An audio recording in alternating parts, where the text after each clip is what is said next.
It has like waterfalls and stuff. Was it at the university? And so is it like this? Was it, because I heard my friend lived there, and there weren't that many Muslims. But are there a lot of that? There's a lot of students, especially student population. So you went to Cornell? Then I went to Adams Center in DC. That's where I live. When did that? When is This was literally last Sunday. So when I was there, Did you talk in the kahwa? Or it was meant to be in Capital, but so many people signed up, they moved it to the mosque. That's good for you. I did a talk in kahwa. They didn't need to move it. So yeah, when I got there, I said I'm coming to London to do an interview. They were like, Yeah, that's too bad. I would have liked to invite you to our house. and then from there I went to NYU. Assalamu alaikum wa rahmatullahi wa barakatuh. And then I went to New Jersey. Inshallah, I hope you're all well in this lovely evening, inshallah, with our dear guests. Inshallah, before we begin tonight's program, we will begin with recitation of the Quran, inshallah.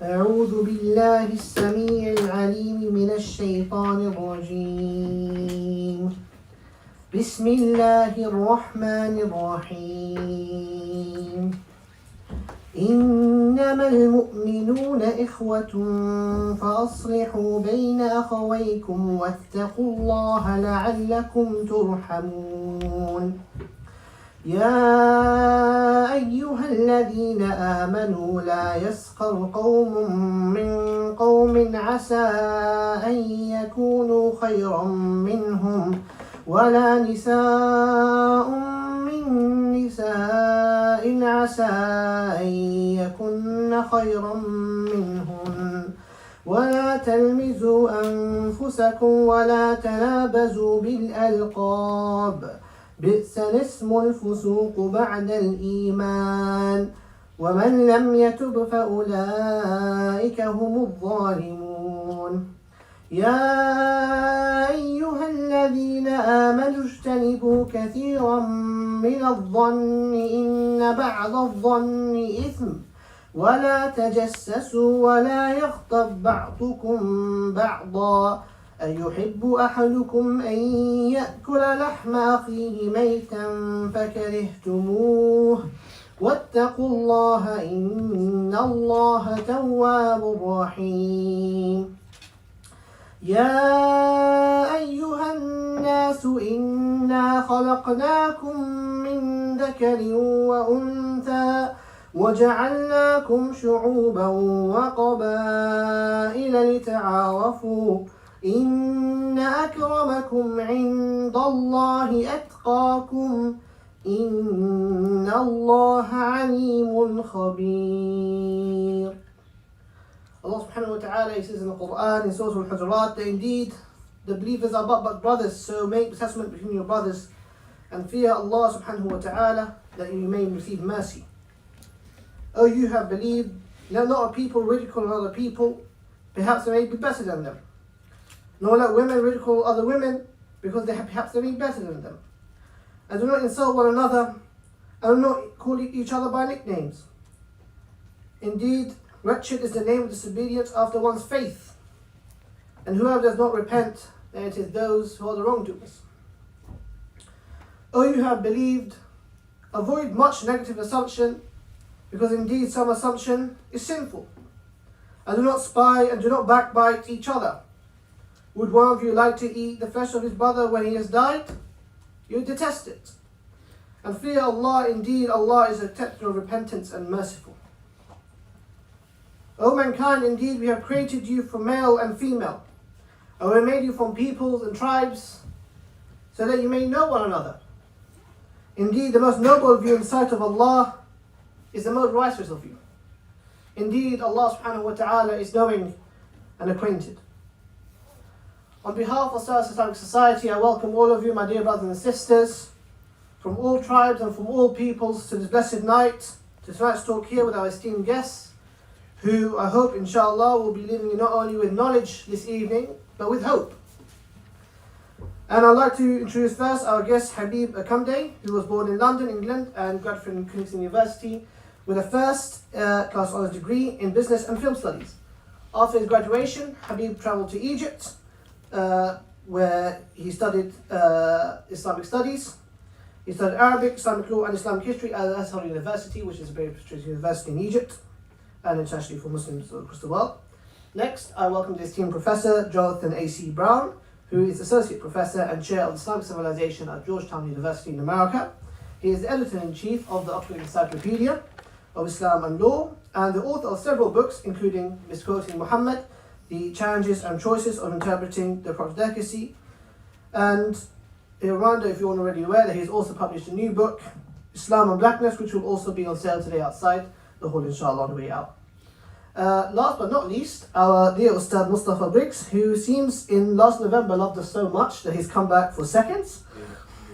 Alhamdulillah, he's a graduate of Arabic and International Relations from the University of Westminster. His dissertation focused on Arabic literature and literacy in West Africa. He started an MA in translation at SOAS with specialization in Arabic and Islamic texts, before going on to Al-Azhar in Cairo, Egypt, where he's currently doing another degree in Islamic Studies and Arabic. He wrote to international acclaim for his book, Beyond Bilal, which is also on sale today outside, which is a lecture series which is going to explore and uncover the deep-rooted relation between Islam and Black history and the legacy of contemporary African Muslim scholarship and its role in the international the Muslim world, as well as the vital role female scholarship played in West Africa, in the West African Islamic tradition, which he presented at over 30 universities across 3 continents, including Oxford, Cambridge, and Yale, Harvard and Yale.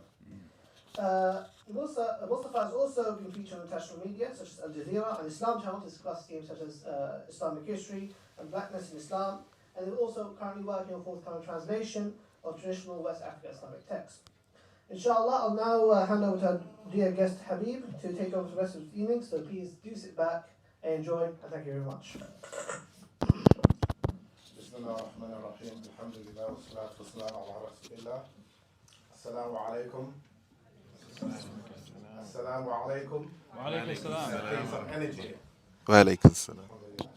Okay, before I start, after praising Allah subhanahu wa ta'ala, I want to thank SOAS, the SOAS ISOC, Karima Foundation, and IHRC, the Islamic Human Rights Commission, for inviting me to chair this wonderful event. Again, before I get into it, I wanted to kind of do a formal introduction, but my brother, mashallah, has done an introduction for our 2 esteemed guests. The 2 books, Islam and Blackness and Beyond Bilal, I'd highly recommend each and every one of you to purchase a copy. Well, I'd highly recommend you to purchase 2 copies, one for yourself and one you can give to a friend or a loved one, given that it's Valentine's Day tomorrow. But yeah, in all seriousness, a very highly recommended book. I've had the pleasure of reading 2 or 3, the book at least 2 or 3 times, and again, I highly recommend it not only for ourselves but also for anyone who has any doubts about Islam, whether they're Muslim or non-Muslim or even Black or non-Black. It's both exceptional reads, and again, I highly recommend each and every one of you to purchase at least 2 copies.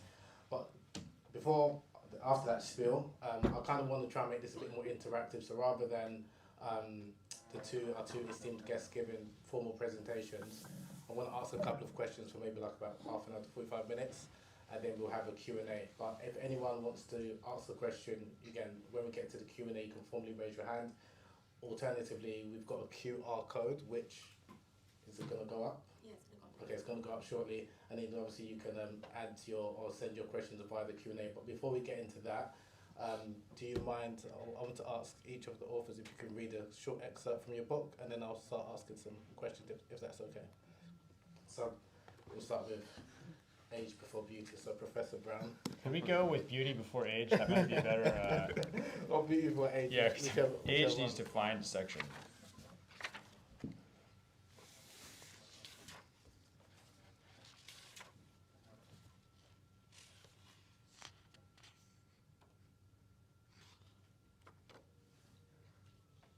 In deep thought. You're going first. Oh, okay. No, wait, beauty I said, right? I'm older than you. No problem, no Yeah. problem. How old are you? Oh, you're okay. Never mind. You're younger than me. Okay, Bismillah. So I'll read just to give an introduction to the actual book and the reason why I wrote the book and what I speak about in the book. I'll read, inshallah, the foreword. So after saying Bismillah ar-Rahman ar-Rahim, As-salatu wa-salamu ala ashraf al-anbiya wal-mursaleen, Sayyidina Muhammad wa ala alihi al-tayyibin al-tahirin wa ashabihi al-hadin al-muhtadin وعلى التابعين ومن تبعهم بإحسان إلى يوم الدين. I first presented a short PowerPoint presentation in April 2017 called Beyond Bilal, A History of Blackness in Islam, in one of the lecture halls of Oxford University to a group of students in an institution I could only have dreamed of attending, let alone speaking at. Back then I had no idea that the 30-minute presentation would evolve into a lecture series that would travel to over 50 universities across 3 different continents and result in this book that you have in your hands right now. The intersection between black history, identity, Islam and the Muslim world, especially in the West, is something that, although understudied, has long been a subject of debate and discussion, from as early as the 8th century with books like the famous or infamous Fakhr Sudan al-Baydan, The Glory of the Black Race over the White Race by 8th century polymath al-Jahiz, up until the Tanwir al-Ghabash fi Fadl Sudan al-Habash, the illuminating twilight concerning the virtue of Sudanese and Abyssinians of Ibn Jawzi in the 11th century, and Suyuti's Rafushan al-Habshan, elevating the prestige of Abyssinians in the 14th century. Although the subject is often belittled, overlooked or underemphasized in the Muslim community, the fact that these scholars who devoted themselves to producing books aimed at the most important of religious and secular sciences saw that it was just as important to write about it is a testament to the serious regard in which they held the subject and in which we should hold it as well. Most recently, due to the connection between the spread of Islam in the West and black liberation movements, with some of the most prominent figures in Western Islam such as Malcolm X and Muhammad Ali also being key figures in both the Muslim world and the black liberation struggle, we see that there's been a resurgent exploration of the connection between these two areas. And although many people seem to view these experiences as separate, they are in fact very much connected, a truth that led to the events that inspired Beyond Bilal. I grew up as a young black convert to Islam in inner city London, actually from down the road, I'm from Camden, and as part of a millennial generation that saw the world transform into a globalized community. Issues of race and identity were central to my existential search for meaning in society, and it was through my quest to reconnect to my history and identity as a young black man of West African descent that I discovered Islam and decided to adopt the faith. Wanting to know and understand who I was and where I came from beyond the popular narrative of slavery and colonization I was taught in school and unfortunately at home, I discovered the rich history of Islam in West Africa, its fearsome empires such as Mali and Songhai and Sokoto, and its charismatic scholars and saints such as Ahmadu Bamba and Sheikh Ibrahim Niass. They both represent a 1,000-year legacy born of the combination between traditional Islam and African culture, and I ended up becoming Muslim through the grandson of the latter, Imam Hassan Sizeh, towards the end of 2007. For me, uncovering this seemingly hidden legacy and history was like discovering a long-lost treasure or heritage, and I did my best in the following years to learn and study and immerse myself in it, absorbing as much information and history as possible. I traveled to the lands that I read about when I was able to, and sat at the feet of the people who inherited this rich legacy and tradition and history, internalizing this knowledge which not only informed my place within my new faith, but my place within the wider world.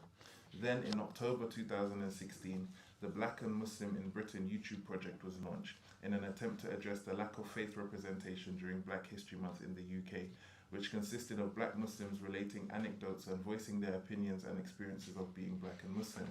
This was followed by other such projects which sparked a series of events and reactions, with black Muslims becoming the hot topic around the time that the idea for Beyond Bilal was born in 2017.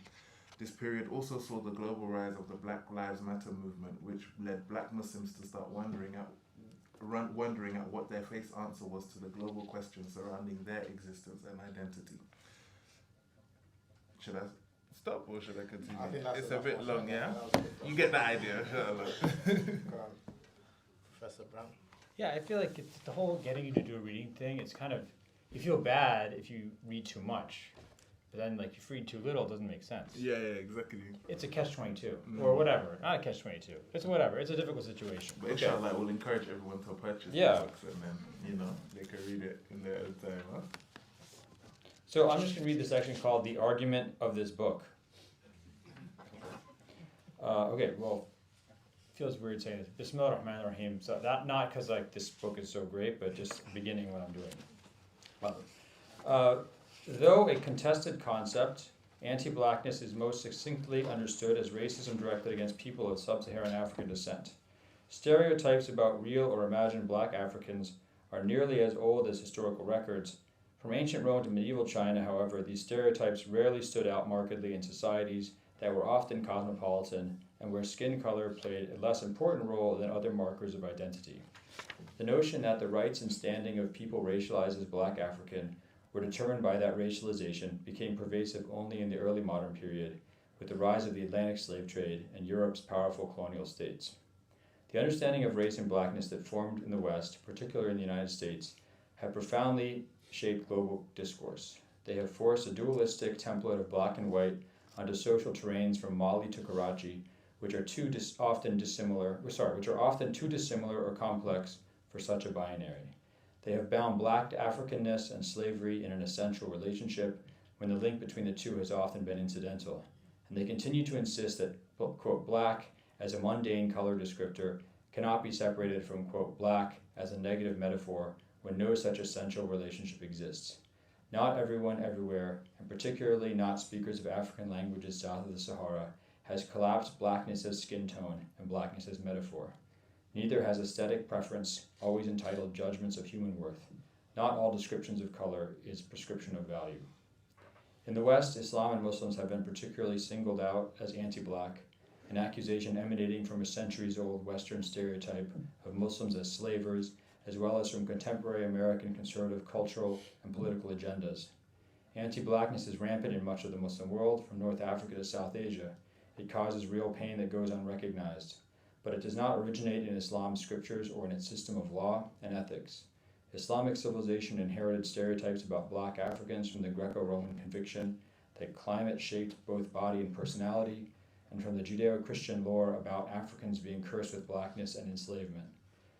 Though the prominent Muslim scholars opposed these ideas as antithetical to the Quran, the bulk of the Islamic tradition indulged and added to this body of material. While anti-blackness did not define the lives and destinies of people with darker skin tones, from Morocco to India, Black African came to stand in for slave and correlate with inferior social status. The Sufi tradition, however, inverted this image, using it to represent the saint's journey from earthly subjugation to liberation through union with the divine. And it portrayed the Black African as the pious and devout slave of God, who taught and inspired his or her social betters.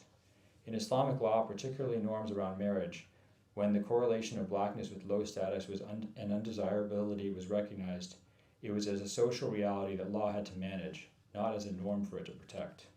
Whether in Islamic law or in how Black Africans have been perceived in other genres of Islamic scholarship, anti-blackness has been incidental, not essential. In law, Muslim jurists recognized that what blackness meant, whether it was attractive or unappealing, depended on where, when, and who was perceiving it. Negative stereotypes about Black Africans in Muslim writings on geography and ethnology were often mirrored by stereotypes about Slavs and Turks, and the association of blackness with slavery and primitiveness, including in the writings of many Black Muslims from the Sahel, ultimately turned not on phenotype, that's how you look, not on phenotype, but on their locating blackness beyond the southern boundaries of the abode of Islam. Whether anti-blackness was incidental or accepted as social customs, however, leading voices of Muslim scholarship from medieval to modern times have rejected it and advocated vigorously for the Prophet's teachings that no race or tribe has any inherent value over another. As judges, jurists, and moral guides, Muslim scholars have had to balance a realistic accommodation of custom with their duty to enjoin rights as the heirs of the Prophet. In light of the severity of the blight of anti-blackness today, it is clear that their duty as moral guides must be to promote the erasure of the color line. No, I appreciate both of your readings, and the reason why I wanted to hear both of you, I wanted to see which parts of both of your books you wanted to read about. The reason being was because to see if my understanding of like your intention of why you was writing the book was in line with kind of what I kind of initially thought. From reading both of your books, like for example with Mustafa Briggs's book, for me I felt like you was taking me through a personal journey from you finding Islam, discovering not only about the rich tradition that we have about Black scholarship and African scholarship, also the fundamental role that both Black Muslims, both male and female, have played in the tradition. And you listed a number of like inspiring figures from West Africa even to like America, which not only from the time of the Prophet time was up until recent times. And also with Jonathan Brown's book, it was very extensive, well researched. I mean, it's about 400 pages, but it's very easy to read.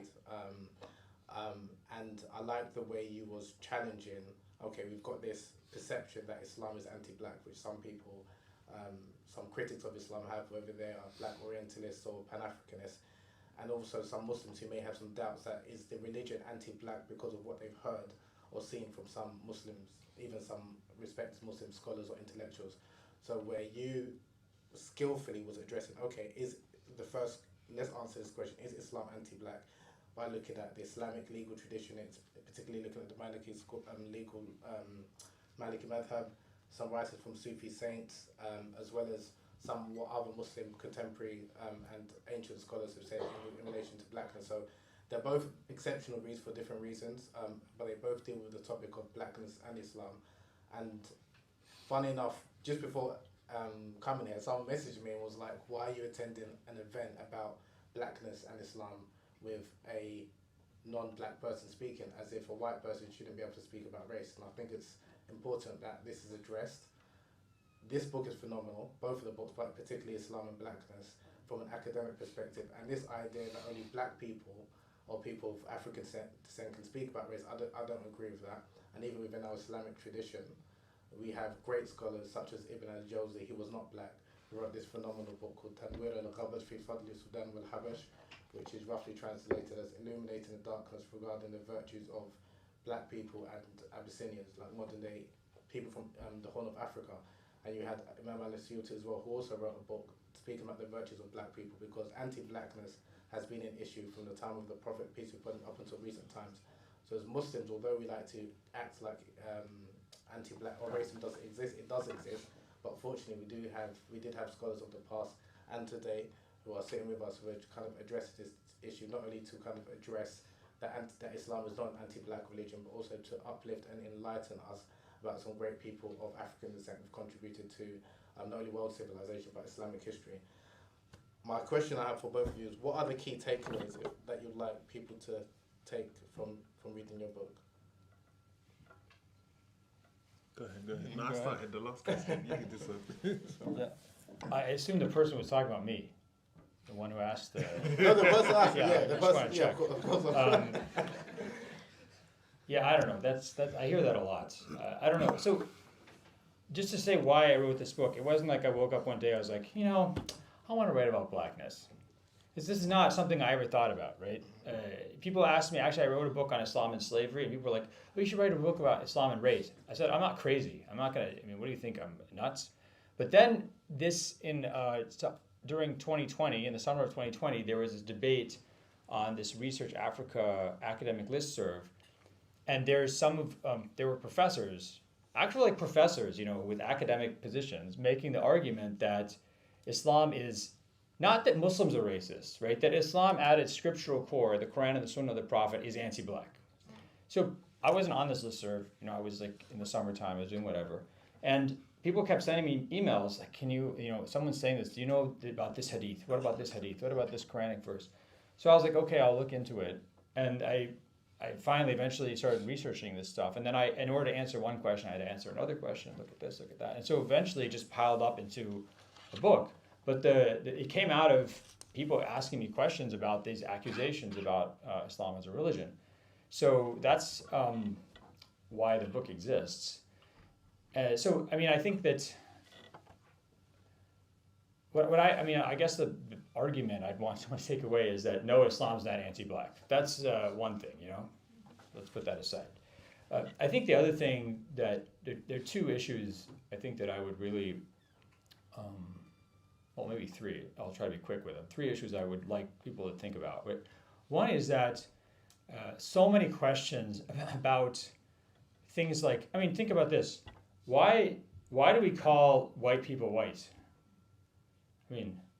I'm not white. That paper's white. My skin's not white. Why do we call black people black? I've never met someone who actually has black skin. Like, these are the kind of basic questions that we don't really think about that are really, why do people where do they get names for colors? This is actually really interesting. I found it to be fascinating. That is stuff that it's very hard to find answers about. And I really enjoyed learning about in this book when I was writing this book. And you realize how much of these issues around color and race and appearance are like we don't really question where they come from and how they're shaped. That's one thing I found really interesting. The second thing is that we impose. I don't even think it's like a modern view. I think it's like a America. The United States is effectively imperially dominated not just the world but also the past, right? So everybody today, whether, I mean, I'm not just talking about like, you know, what racist white people or something. Even people who, you know, let's say are like, you know, racialized as black, identify as black, are angry about racism, justifiably upset about this, right? Even everybody is looking at the past through a very specific lens that's created by a very specific society in a very specific time. And completely ignores the fact that all these other societies in human history have their own ways of thinking about race and color and community and all this stuff. And we just go back in time, we impose our like cookie cutter view of these issues on the past. And that's, as I say, it's sort of like imperial domination of the past. And even the people who are like, you know, anti-racist activists a lot of times are kind of complicit in this. I think that's something that's important to keep in mind. The third thing I want to say is that, you know, a lot of the questions about kind of race or community and identity and discrimination are actually very, very hard issues to resolve, right? So if you think about this, like, if you have, if let's say there's you know, like a Pakistani Muslim family in America, okay? And then there's a black Muslim family in America, like African American Muslims, you know, converted like 2-3 generations ago or something, right? And let's say the kids want to get married. The Pakistani parents, if they're hesitant about the marriage, right? Is it anti-black racism? Maybe, right? And maybe that's part of it. Or is it like this person is from another community, like they don't speak our language, they're not from the same culture. That, I mean, so one of them is invalid, right? The racism is unacceptable in our religion. Concern about culture and, you know, the ability of people to live together, have common expectations, ways of communication, that is valid, right? But how do you tell the difference? So it's really hard. Imagine you're a Muslim scholar and you're trying to figure out, like, someone brings you this issue. You have to try and balance, like, you can't look into people's hearts. And so there's like a real challenge in the Islamic tradition about trying to balance this mandate to deny the legitimacy of prejudice, to deny the legitimacy of discrimination on the one hand, but also to accept like the human, the foibles of communities and like the need for humans to be able to relate to one another. And this is, it's really hard to see, it's almost like painful to watch Muslim scholars trying to balance these. I think that we have to have, you know, maybe like much more compassionate for some people who are involved in this. I'd say before I start to speak about my book, I have just finished reading Professor Jonathan's book, and yeah, I loved it. Alhamdulillah, it was a very, very well researched and detailed book. And I feel as though the existence of this book is important in discourse around this subject, because the paradigms in which we see blackness, in which we see race, in which we see community, and the way in which we see the world, as the professor mentioned, is largely the result of things that we don't think about. So it's largely the result of Western academia and the way that Western society has defined the world and then applied those definitions on a global scale. And we've all been socialized to accept these Western terminologies in how we define ourselves as individuals and how we define race and how we define our function in society. And if we look at the global culture, like, as much as we all come from different parts of the world and we have different, as much as we come from different parts of the world and we have different ways of seeing things in different cultures and different languages, essentially we're all part of a Western global monoculture. All of us in all of our societies are products of colonization or Western education. And so the way in which we've been taught to see ourselves, whether we like it or not, is shaped by Western academia. And so when we see issues such as racism in Islam or blackness in Islam, even as Muslims, but as Western educated Muslims, it's important that we have people who represent Western academia and are products of Western academia that can produce works that can allow us to re-look at all of these issues. The same way, for example, these scholars in the past were the result of the highest standard of academia available in their times. And so they produced works that dealt with race and religion according to the paradigm of their time. The paradigm of our time is Western academia. So to have a Western academic who comes from a privileged class, you are white and you are Anglo-Saxon and you are essentially from the people that created all of these terms and definitions and the systems that define whiteness and blackness, for you to tackle this issue in the way that you have, I feel like it's very commendable, and it's essential for us to be able to read it and understand it. And it is a trend. If you follow Professor Jonathan's kind of trend in academia and in publishing books, the first book that I had from you was Misquoting Muhammad sallallahu alaihi wasallam, which dealt with the accusations levied against hadith. And so you defended that issue as a Muslim. You felt it was your concern as a Western academic, but also as a Muslim, to answer the questions and the challenges of people against the hadith studies.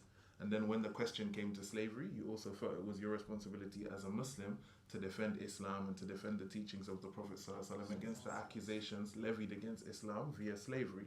And so when the questions came about Islam and anti-blackness, you felt it was your obligation as a Muslim, but also as a Western academic, to approach it in a way that uses your knowledge and your expertise and your privilege and your skills to defend the Prophet ﷺ and to defend the deen. And so I do commend you for that, and I thoroughly enjoyed the book, and I would recommend everybody to purchase a copy because it has a lot of information. And so with my book, on the other hand, the main takeaway for me was that if you compare the two books, Islam and Blackness deals with how these social phenomena came about and how we can address the accusations levied against Islam about the origins of these accusations. So for example, how the racialization of black and white came about in the world at large and then in Muslim society specifically, how anti-black racism crept into the Islamic tradition, how racial discrimination crept into the practice of Islamic law. It answers the questions about the origins of these and possibly solutions and defenses for these. My book, on the other hand, was more about dealing with the results of these things as a lived experience, as a black Muslim, somebody that has faced these discriminations or this anti-blackness, etc., and appealing to Muslims to re-look at history in the lens of how they practice Islam today. And so I say that to say, for example, many of the people that I speak about in Beyond Bilal, and this is like a criticism that I've received in the book, wouldn't have been classified as being black in their societies at the time that they lived in, because blackness as a term, not as a physical description, but as a social terminology, did not exist at that time. Because there's black, as Professor mentioned in his book, with a lowercase b, and then there's black with a capital B. There's black in terms of a physical description and a phenotype, and then there's also black as a social status and as a product of specific social events that produced a class of people that were racialized as black without them having essentially been black. And so my premise of the book is that if we racialize people as black in the 21st century, and we have a certain stereotypes associated to them, and we have certain ways in which we interact with them, and we have certain discriminations that we hold against them, if we were to re-look at the past with the same lens that we look at the present, many of the figures classified in the Quran would be considered to be black.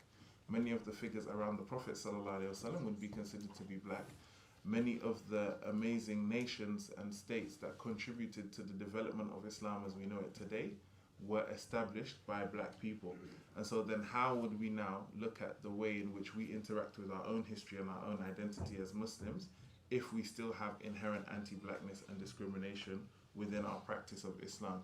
And so my main takeaway for the book was just basically, if you have these issues, if you do discriminate against black people, or as a black person, if you don't feel as though you have a place within the religion and you feel discriminated against, it's important to reevaluate the tradition with this lens that we've been given now, to realize that many of the major figures that laid the foundations for the deen as we have it today were black. And so this attitude and these kind of practices in terms of racism, anti-blackness, colorism, etc., shouldn't exist in somebody who has real love for Allah, real love for the prophets, real love for the messengers, because for many of them, if they were to live in this day and age, they would be racialized as the same people that are discriminated against. Kind of long-winded. but No, I thank hope you. you got it. Yeah. No, it was good.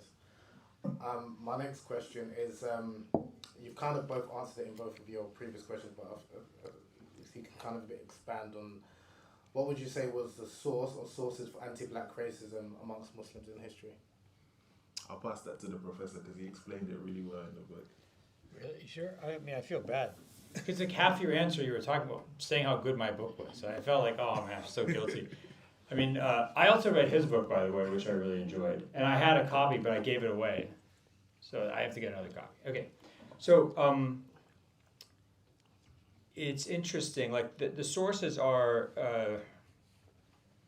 you can think of like a couple of sources, right? This is so one is kind of general in the sense that if you're in parts of the world that are fairly far from the equator, so you could think about, let's say, North Africa north, the central India north, right? There's actually kind of a weirdly common sense link between darkness and lower status, in the sense that if you have to work outside in the sun and like not only are you getting tanner, but you're getting dirty, right? So the idea of blackness as darker in skin tone because you're tanned, right? You're burned by the sun, but also blackness because you're covered in dirt. Your hands are dirty and like calloused and stuff like that. The idea, and then versus the lighter skinned person is doesn't have to go outside, doesn't have to get dirty. So you have this association of kind of darkness with lower status, manual labor, that kind of stuff, and lighter skin with like higher status. So and that you can imagine there you have sort of one potential source for valuation of lighter skin tone over dark skin tone. The second is, I would actually say that it's really, it's sort of the unfortunate kind of the Judeo-Christian tradition. I generally don't like to cast blame on religious traditions, but I think you can clearly identify this in the Old Testament, the idea of the curse of Ham. So this is the story in the book of Genesis where one of Noah's son Ham, Noah gets blotto drunk and passes out naked. I'm not saying this actually happened. This is in the Old Testament, okay? And Ham, his son, does not cover him up, and his other sons do. And so when Noah comes to, he curses some of Ham's descendants with being slaves to his brothers. Notice being slaves, right? Now, what happens let's say between roughly 200 BC and around 400 AD or 500 AD, is you have other versions of this story emerge in kind of Judeo-Christian lore where it's also a curse of blackness. So it's a curse of slavery and blackness or slavery, right? And also the idea drawn from the biblical scriptures that Ham's descendants populate Africa. So if you put this all together, you get black Africans are sort of cursed to be slaves. And then if you add to this kind of Greco-Roman notions of science and how climate affects not just how we look, but how we think and our personality, there's this idea that kind of Africans, and it's not because they're Africans, because they're in the South hot areas, they're sort of like emotional and really sexual and, kind of hot-headed and maybe not so smart. Right? By the way, they also say people in the far north are not so smart, but they're also drunk most of the time. So these are some of the ideas. But you can see if you take these together, you get kind of a pretty potent mixture. Now, when in the Islamic tradition, really major scholars like Ibn al-Jawzi, Suyuti, and others, Dimashqi in kind of geography and sciences, they totally deny this story of the curse of Ham. They say it's inaccurate scientifically. It goes against the reliable hadiths we have on the origin of how people look, right? And but unfortunately, although they're very high status, they're a minority in the Islamic tradition, and a lot of Muslim scholarship just kind of like it's just taking a lot of material from the biblical tradition. One of the things it takes is this notion of the curse of Ham, right? And so there's this, you get this association of blackness and slavery. Yeah, I don't think I need to add much Yeah, I more was to about that. yeah. But it was literally one of the things that I highlighted from the book when you summarized it and you said Islamic civilization inherited stereotypes about black Africans from the Greco-Roman conviction that climate shaped both body and personality, and the Judeo-Christian law about Africans being cursed with blackness and enslavement. And although prominent Muslim scholars oppose these ideas as antithetical to the Quran, the bulk of the Islamic tradition indulged and added to the body of that material. Shukran. I actually wanted to ask you, Mustafa. One of my favorite chapters was your last chapter, Daughters of Hajar, where you spoke about female scholarship in African Islamic tradition.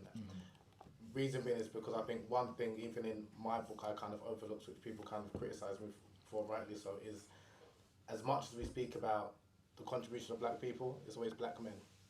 And then oftentimes we don't hear about the contribution of black women, black Muslim women in particular. And I was very glad that, mashallah, you dedicated a chapter acknowledging and celebrating the contributions of black Muslim women in history. Do you mind talking a little bit about that chapter and why you dedicated a chapter specifically about female scholarship in the Islamic African tradition?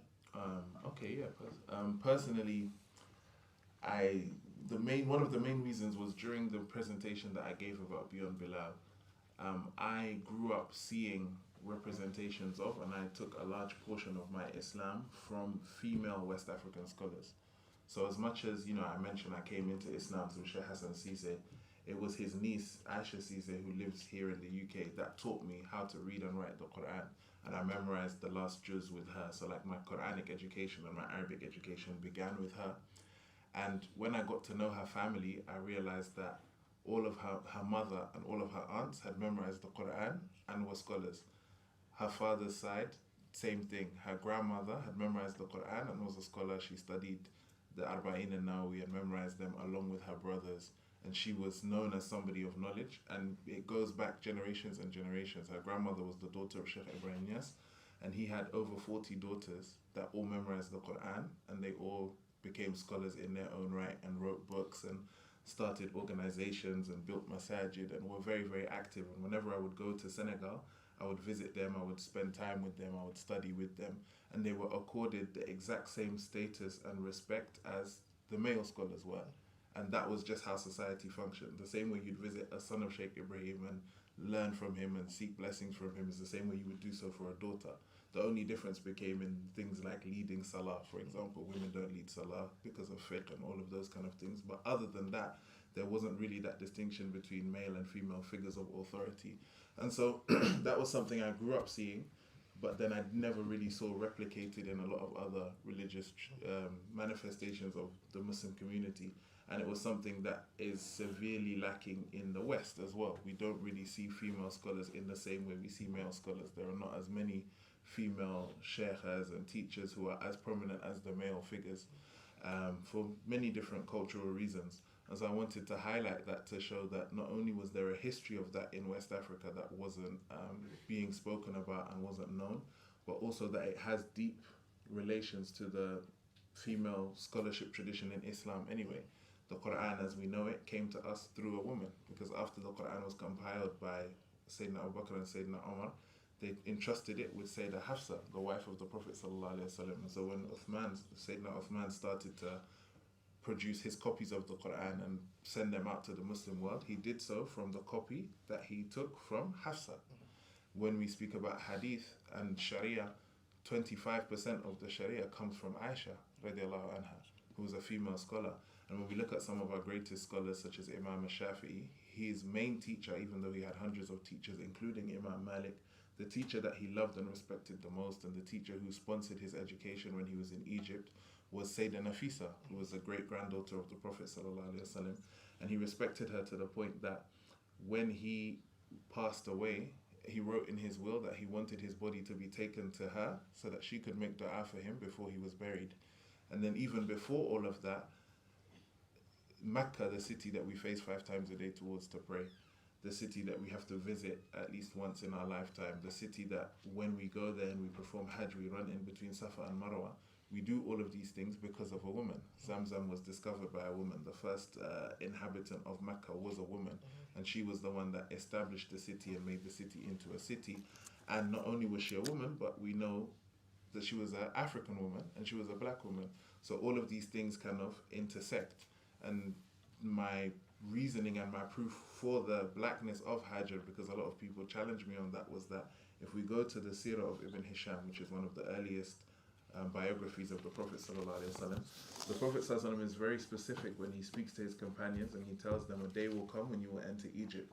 And he says, when you enter Egypt and you see the people with dark skin and curly hair, treat them well because they are our relatives through blood and our relatives through marriage. Egypt at the time that the Prophet ﷺ started to send letters had already been dominated by the Romans, had already been invaded by the Greeks, etc. Even the person who was in charge of Egypt that the Prophet ﷺ gives da'wah to and sends a letter to, Al-Muqawqis, his name actually translates as the Caucasian because he was of Greek origin, and it was the Greeks and the Romans who were administering Egypt at the time that had placed him in power over Egypt. But the Prophet ﷺ was speaking about the original inhabitants of Egypt being dark skin and curly hair, and that his ancestor Hajar was from amongst them. So when we talk about marginalized communities within the Muslim world, when we talk about things such as racism and discrimination, they're always kind of interlinked. The subjugation of black people within Islam, or the minimization of black people in Islam, is also the same as the minimization of females in Islam. And so the fact that Mecca was established by a black female brings together the two struggles, and so that's why I decided to write that 5th chapter. Perfect. Shukran. Professor Brown, do you mind sharing some thoughts on I think it's the final appendix on Islam and the caste in South Asia? Because oftentimes when we think about anti-blackness, it's generally within the sub-Saharan Africa or African American context, whereas I'm glad that you actually spoke about the issue of anti-blackness or colorism within the South Asian context. So do you mind just talking a little bit about that appendix, please? Yeah. By the way, I want you. So when I was writing this book, after I finished writing it, I was like, I wonder if because Habib actually wrote several books on this topic. He hasn't mentioned this, but I was like, I wonder if he would, I could email him. He would give me advice. So I sent him the Word document, and I was like, maybe like you could look at it or something. This book is a fairly long book, right? So he's like Goodwill Hunting a Conde, as far as I can tell, because one day later, not even a day later, he sends me back the whole, and he annotated the whole thing. MashaAllah. I've never seen anybody who can read MashaAllah this fast, so I would like, take lessons from you or something. So he gave me comments on the whole thing. It was very valuable. He's too modest to talk about this. So, this is kind of pretty well-studied issue, and I just was drawing on existing scholarship of notion of colorism. So again, I talked about this before, right? The idea that, so first of all, you have these kind of a long traditions of what lighter skin, darker skin means in societies where there's like a potential for large variation in that. And you add to that, let's say, colonization by European society, like let's say Britain in India, and the idea, not only do you kind of, there's sort of a standard of beauty being imposed by the colonizer that you want to imitate, and then the colonizer is also favoring people that kind of look like them, right? So there's that dynamic added to it. You have a strong element of colorism in South Asia. Although there's a lot of debate in South Asia about whether or not this kind of colorism goes back to the pre-modern period or if it's a product of colonialism, but we won't get into the debates. But the reason, so that's one issue. The reason I was interested in caste, however, was because I was trying to think of something where, because there's not a lot of, in the fiqh tradition, you do have discussions about blackness and what that means in terms of marriage and things like that, but it's not like incredibly well discussed and fleshed out. Whereas one thing where you do have this really discussed at length is in the question of caste and marriage amongst Muslims in India, basically, South Asia. So I was really interested in how, looking at the way Muslim scholars talked about caste. And sort of, it's just like the example of blackness we talked about, right? There's some Muslim scholars who are like, look, Muslims are equal, right? And caste is this is not from the Islamic tradition. Okay, so this is not Islamic. We know what our values are, so it's clear that we shouldn't indulge this at all.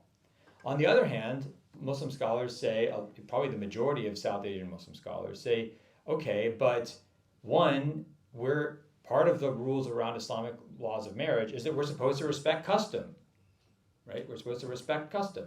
As long as it doesn't violate the Quran or the Sunnah of the Prophet, like we can respect it. And if part of that is, that there are these different castes and different communities and they really don't want to mix a lot, and if they mix, it causes a lot of social problems, like we kind of have to respect that. So you have this I was really interested in seeing how Muslim scholars weighed these priorities and using it as a kind of analogy to think about how we should do the same thing with race. That's why I discussed that. I'm just conscious. I think we've got 5 minutes. Can I ask another question, or just open up for everyone? People look at me like they want to ask a question, so maybe my questions aren't entertaining enough. So, shall we open up? Does anyone want to ask a question? Jazakallah khair to all three of you. It's been such an interesting conversation. I had a burning question, that's why I just wanted to get it out of my head so I could enjoy the rest of the conversation. But I research in a field called pre-modern race studies, and I look mostly at European literature, also English literature, but there's a lot of emphasis on the kind of figurative conception of darkness and how it feeds into biblical texts. And because I'm not trained in sort of Islamic scholarship, but obviously as a Muslim, these concepts concern me. And so I know, Dr. Brown, when in your book in Islam and Slavery, you sort of talk about how you saw these tropes of slavery in the Quran, and then you were thinking about slavery in general, how that kind of fits into the Islamic tradition. And I guess that's something I sort of find myself encountering when I'm reading the Quran. The trope of darkness, this kind of figurative notion of darkness, and its sort of its signification. And so I was just wondering, as questions for any of you, I suppose, but how you kind of conceptualize darkness in relation to the idea of sort of phenotypical blackness or phenotypical darkness within sort of Islamic thought, how that's sort of negotiated. Thank you. Good question. Yeah, go ahead. Because I liked the chapter. Sorry. I like the chapter in the book that dealt with that as well, because we do have those. Sorry, I keep talking about this, but do you know what it is? I did the same thing as Habib. I started reading the book yesterday and I finished it today. So it's still fresh on my mind. It's not going to be good, people. I'm going to be obliterated. Social media, it's going to be obliteration. Obliterated. So, the only thing I would say, sorry to interject, is before answering about darkness, I think even as Muslims, when we think about slavery, we shouldn't just think about black people. And I think that's an issue that I think a number of Muslims have that's not from Islam. So oftentimes when I ask people, when people think about slavery, they might think of Bilal radiallahu anhu. But then I pose a question, how come we don't think of Yusuf alayhi salam? He was enslaved and he was in the Quran. So even as Muslims, maybe we need to change the way we view some of these concepts, whether it's slavery and even darkness being somewhat negative when it shouldn't be. That's the only thing I want to say on that, but sorry. Yeah, so my to relate to your question was that you were speaking about the usage of darkness and light metaphorically in biblical scripture, but then we also have that accusation levied against us in the Islamic tradition, because there are verses in the Quran, for example, when Allah speaks about the people who receive paradise in the Akhirah as being people whose faces have become brightened or whitened, and then people who are about to go to be punished are darkened, their faces are darkened. And then also verses that deal with, for example, the Arab custom of not valuing female children or valuing male children over female children. Allah describes in a particular verse the fact that when a female child is born to them, their faces are darkened, or their faces become dark. And so for many people, when we see that translate into the Islamic tradition, not specifically the Quran and the Sunnah per se, but the scholars' interpretation of the Quran and the Sunnah, you see many scholars make problematic statements, or statements that would seem problematic in our time, where they take these metaphorical descriptions and say that they will become physical, phenotypical descriptions. And so they talk about, for example, people's faces literally being turned black and literally being turned white. And so, yeah, I won't give away too much. The defense of that and the interpretation of that in the book is really good. But I would say it's something that's present within our tradition that we need to question and I'll hand the question over to the professor who researched it. Oh, thank you. I mean, there's sometimes when you're trying to explain something and your argument's not very good. In this case, I feel very confident. I mean, if you look at, okay, let me say it this way. In the Islamic tradition, there's a very clear division between metaphor and phenotype when it comes to black and white, which is very interesting because that's not the case in, let's say, modern America. Like people want to change,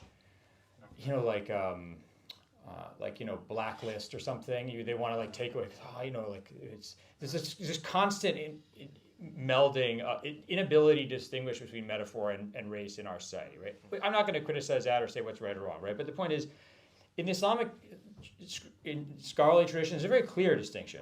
So even when they talk about whitened faces and blackened faces, they might say your face actually becomes black, but like they say very explicitly, that's not like black people.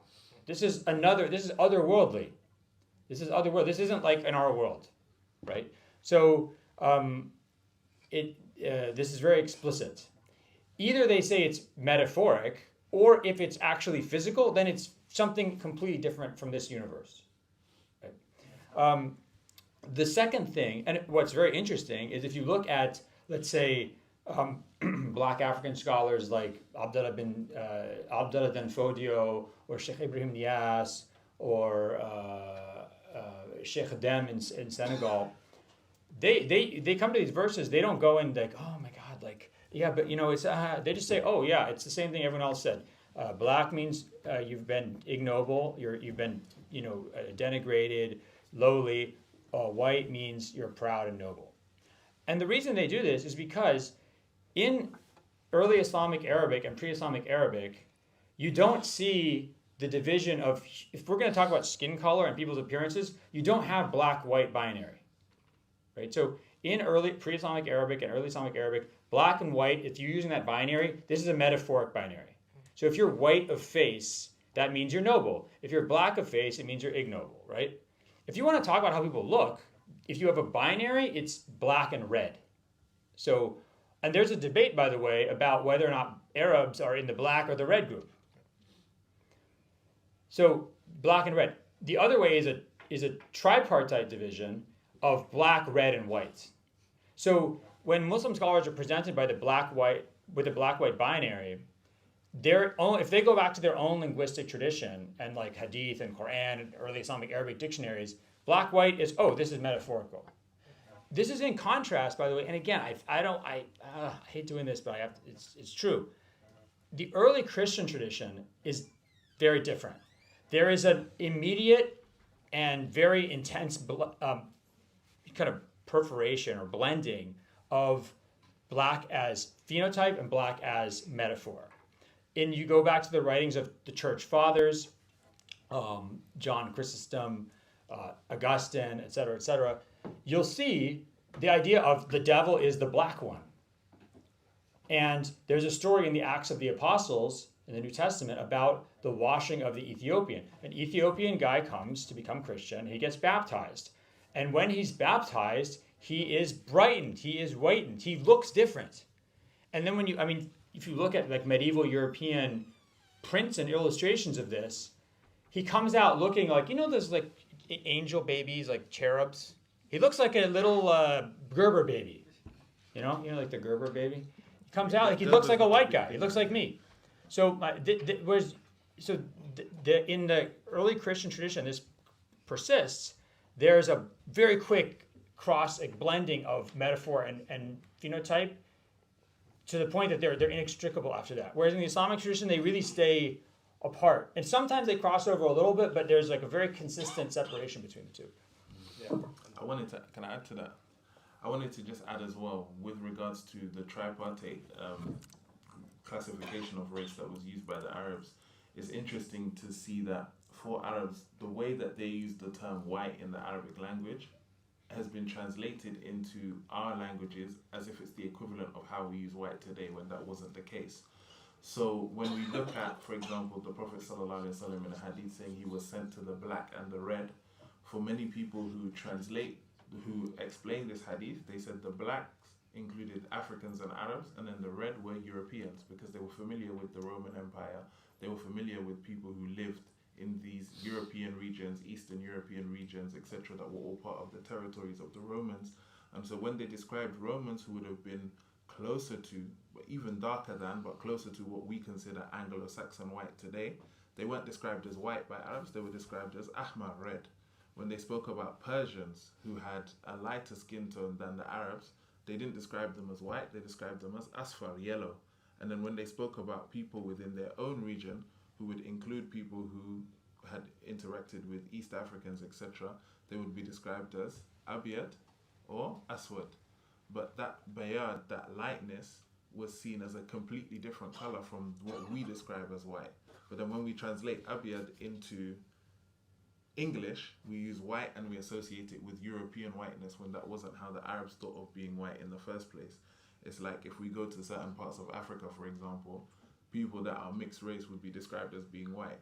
They're not white, they're mixed race, they're brown, they're lighter skin, but because they're lighter than the general population, they're described white in the context of darkness. And then when we look at the descriptions of the Arabs in classical lexicons of the Arabic language, many scholars such as Ibn Mandur, etc., describe the fact that for the majority of Arabs, their skin color was darker, it was more to the Aswad. So when we see this hadith where the Prophet ﷺ, he sees a group of black sheep, and then the white sheep start to come, and they increase in number until they are more white sheep and the black sheep are not seen anymore. When he tells Sayyidina Abu Bakr this dream, Sayyidina Abu Bakr interprets it as, that means that the non-Arabs will enter into us and will be indistinguishable, and they will share our wealth and our lineage with us to the point that they become indistinguishable from us.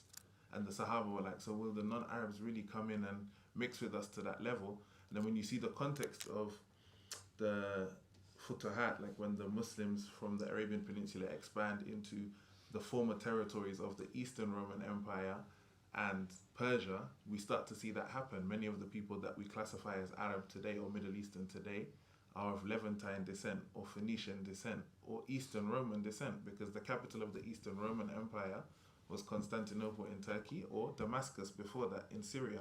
So Syria, Palestine, Lebanon, Jordan, all of these places were called Romans to the Arabs, and they were described as red people to the Arabs, but now, today, they're described as being Arab. So it's just about understanding historical context, understanding definitions. And so even when we see the word Abiyad in the Quran or whitened, etc., it's not the same white as what we conceptualize as white today, which is linked to a very Eurocentric and Anglo-Saxon definition of white, because those people were described as something completely different by the Arabs that were using the Quran at the time. Shukran. Yeah, and also just add to that, I think it's also important when we are reading the Quran or Hadith, or especially these historical books, especially in relation to race, we have to understand how words was used in the 7th century Arabia, not in our modern context. And especially even when we look at race, similar to what Professor Brown said, even when we look at race, which viewpoint, which vantage point are we looking at? So in America, we've got the binary black-white. In other parts of the world, they don't look at race that way. And oftentimes, we project our own prejudices and biases when we're reading historical texts. So I think we have to kind of be careful with that. And quick story.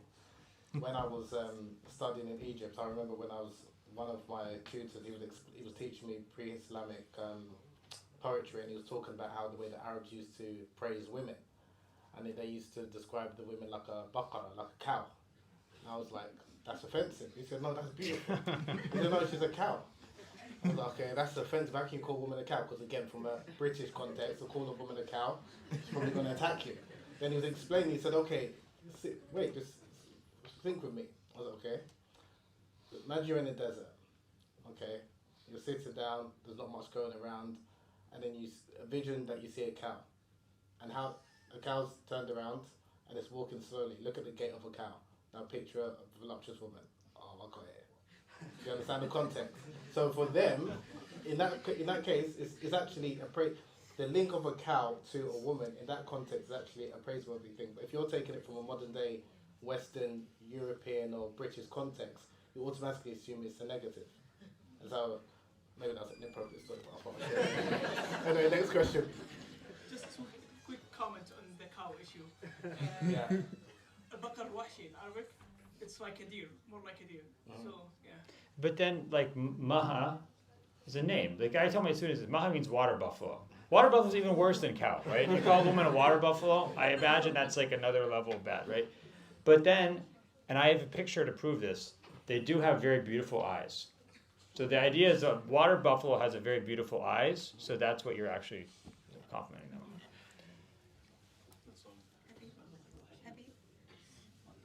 on. Oh, sorry, there's a question. I was.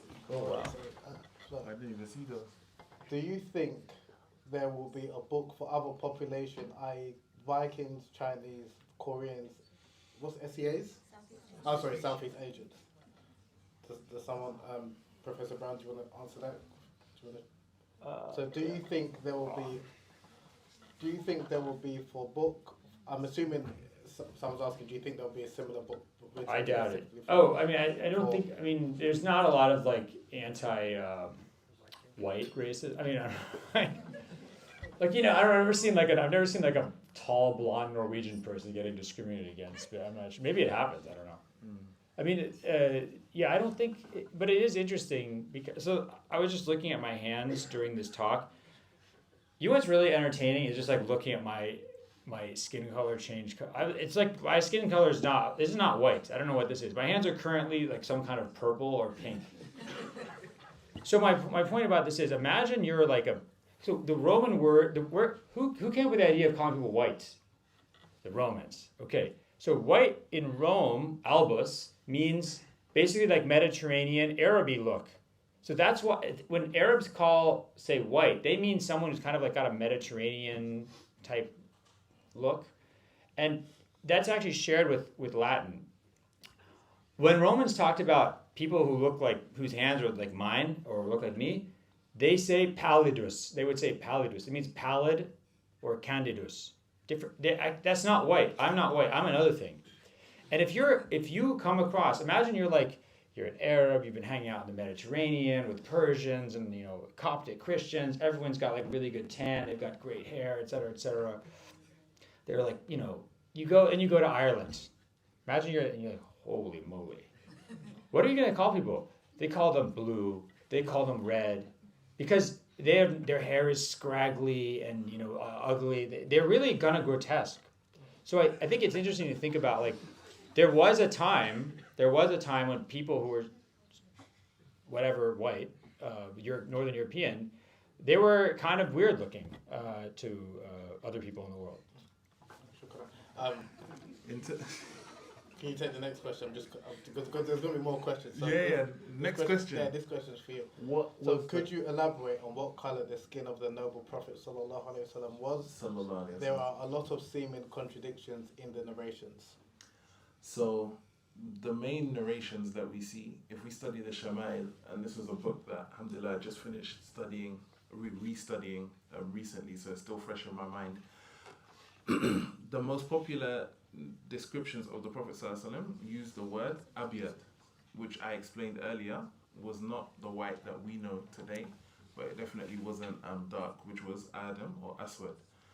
There is a narration from Anas ibn Malik, who was the servant of the Prophet ﷺ, who describes him as being brown, but that is a very unique description. But most of the other descriptions describe him as being abiyad, with the main one in the Shama'il being that he wasn't abiyad amhaq and he wasn't Adam. So abiyad amhaq means extremely light skin or extremely pale, and then Adam, according to, like, if we look at Ibn Mandur Lisan al-Arab, they say anything darker than asmar is considered Adam. So I'm considered asmar in Egypt. You've studied in Egypt. I don't know if you've been called Samra before. Abu Aswad, Chocolate, yeah. People of our skin tone are described as being asmar or aswad, but people who are Adam complexion, they're described as being darker. So with the description of the Prophet ﷺ as being not abiyad amhaq, meaning he wasn't extremely light, and then not Adam, he wasn't extremely dark. The same way, for example, he wasn't extremely tall, but he wasn't extremely short. His hair wasn't extremely curly, but it wasn't extremely straight. The Prophet ﷺ was described as being in the medium of all of the different variations. according to the way that he's described by his companions. So yeah, do with that what you will, inshallah. So what was you called in Egypt again? Huh? Samra. Samra. He wasn't called black like me, but I used to respond. I had a sharp tongue. Ahmak, Himar, Okay. yeah. So anyway, I've got a question for both of you. Is it on the board? Or It's on the board, but I'm afraid. Okay. Other than women and blackness, what other groups do you think need to be uplifted in the Islamic tradition? Professor Brown, do you want to go for that one? I don't know. I mean, I'm not sure. Hoping someone's not. I can think. I have to think about it. Andrew Tate or something. I'm not sure either, but I feel as though, and it relates to the early question of should there be books written. Yeah. If you're one of the people that come from these groups and you feel as though you need to write a book, you should write a book. Yeah, that's a good answer. Yeah, I felt like I needed to write a book, so I did. Yeah. Yeah. Should I put it to the floor? Okay, I've been instructed to the floor. So, anyone got a question? One of the kind of persistent bulwarks of racism in the contemporary period is scientific racism. Seemingly doesn't seem to go away. And I've seen many Muslims, especially those who are quite educated in the West, subscribe to it. They'll say that X people are the way they are because of their race. They'll say that X people have a lower IQ because of race, and they'll subscribe to it. They'll act like these are scientific facts that are uncomfortable truths for other people. What are your experiences with scientific racism, and how do you respond to it from the perspective of the Islamic tradition? Good question. Professor Brown, do you want to answer that one first? And then... You should go first. Okay. In terms of why that is the case within the Muslim community, it relates to what I said earlier in terms of, for most of us, even if we are Muslim, even if we come from Muslim cultures, Muslim backgrounds, Muslim heritages, or Muslim majority countries, we're all products of colonization and we're all products of Western education. And we all are part of this global Western monoculture that is formed by Western academia, and this pseudoscience is a part of that academia. So anybody who studied in school, anybody who has taken part in this global monoculture will have remnants of this with them. In terms of my personal experience, I see certain things and I hear certain things. So like, for example, sometimes I'll speak, or sometimes there'll be a video of me that I'll see online circulating, and somebody would say, "Oh wow, he's so eloquent." And I'm thinking in my head, I know why, because you don't assume that somebody that looks like me would be able to speak English as well as I do, or would be able to articulate myself as well as I do, or not speak in particular dialects or whatever. I can speak all dialects of English. If you see me outside of an academic setting, I'll be speaking English in a very different way.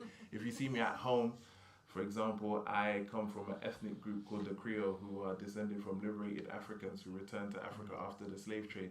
So we have a specific dialect of English that we speak at home called Creole that is unintelligible to most people who speak English, and it's similar to Jamaican patois. So any song that I hear in Jamaican patois, I can understand 100%, and I can by proxy speak that as well.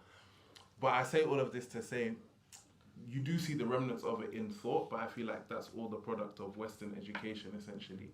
And then also us as non-white people trying to classify ourselves in the system that has been created by white supremacy. So for many of us, instead of trying to decolonize or deconstruct these concepts, we try to say, okay, well, let me get in where I can fit in. So if white is up here and black is up here, well, I'm not 100% black, I'm part Arab, or I'm part this, or well, I'm Asian, so I'm closer to this than this. And then you take on those inherent inferiority complexes, and then you project them on other people as well, because you're trying to, get as close to the hierarchy as you can, or get far up in the hierarchy as you can. So I feel like it's all about kind of understanding the origins of these thoughts and then deconstructing them as a solution. I think people are just afraid of, they're afraid of losing what they have. They're afraid of the world around them. They can't understand or control it. And so they kind of try to just think about how they're somehow going to be always on top because other people are incapable. And it comes out of insecurity and fear. And, people, if white people say this, I think they need to hang out like around more white people, because I don't really know this whole understand like white supremacy that well, because when I meet white people, they're kind of I don't know, they've got a lot of problems in this America. I don't want to get into it, but like you could do a lot of a lot of work on the different social problems they have, and you could say, oh, this is because of your. I mean, it's ridiculous. Or Jahid says something really interesting in the he dies in what 256, 255. It's like around 850s, 860s of the Common Era, and people were saying to him, like the Indians we meet and the black people we meet, the Africans, they're not that smart, and he's like, yeah, you know why? Because that guy was like some farmer that somebody grabbed out of his farm and like stuck on a boat and brought here, and like some Indian guys like grabbed him out of his farm, right, and brought him here as a slave. We know that the Indians like have all these mathematical formulas that we've been copying. We've been like using their mathematics.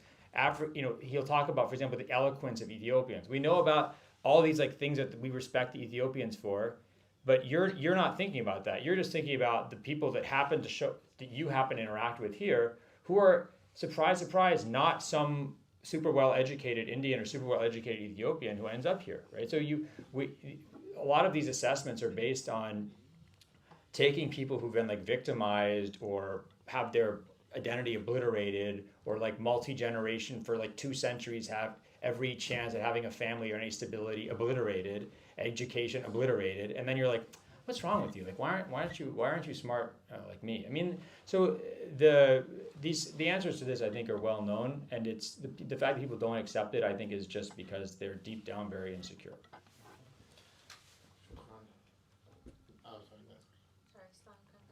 Sorry, it's very interesting.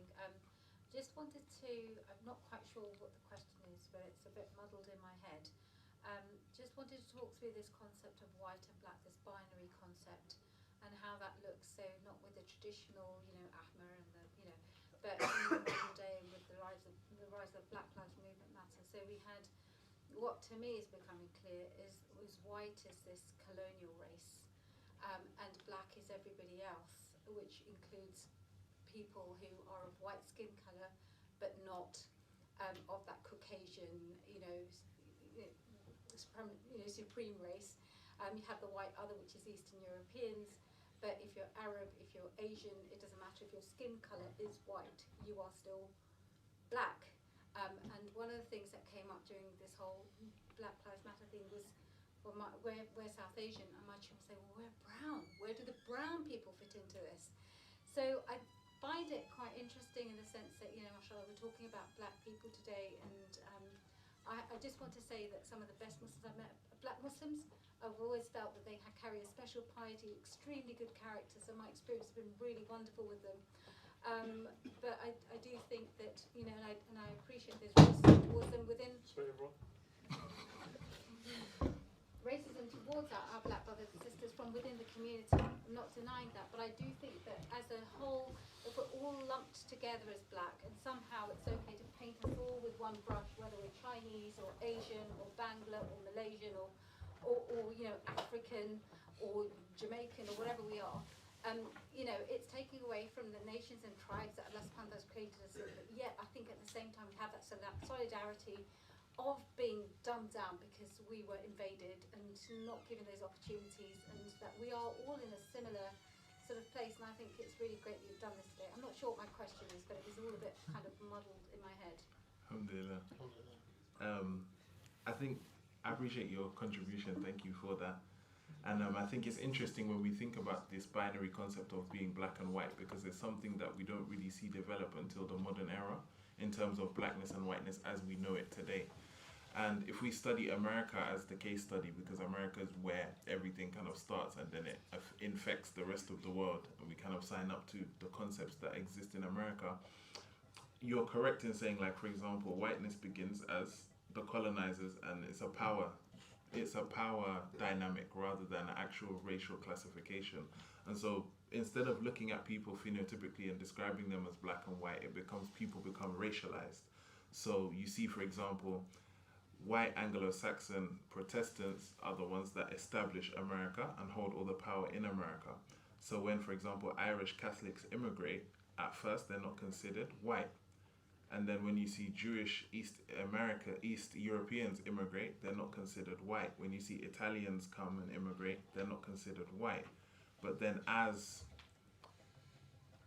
things change and power dynamics change, they're given an opportunity to assimilate into whiteness and not be a part of the other. And so they start to assimilate into that white power structure.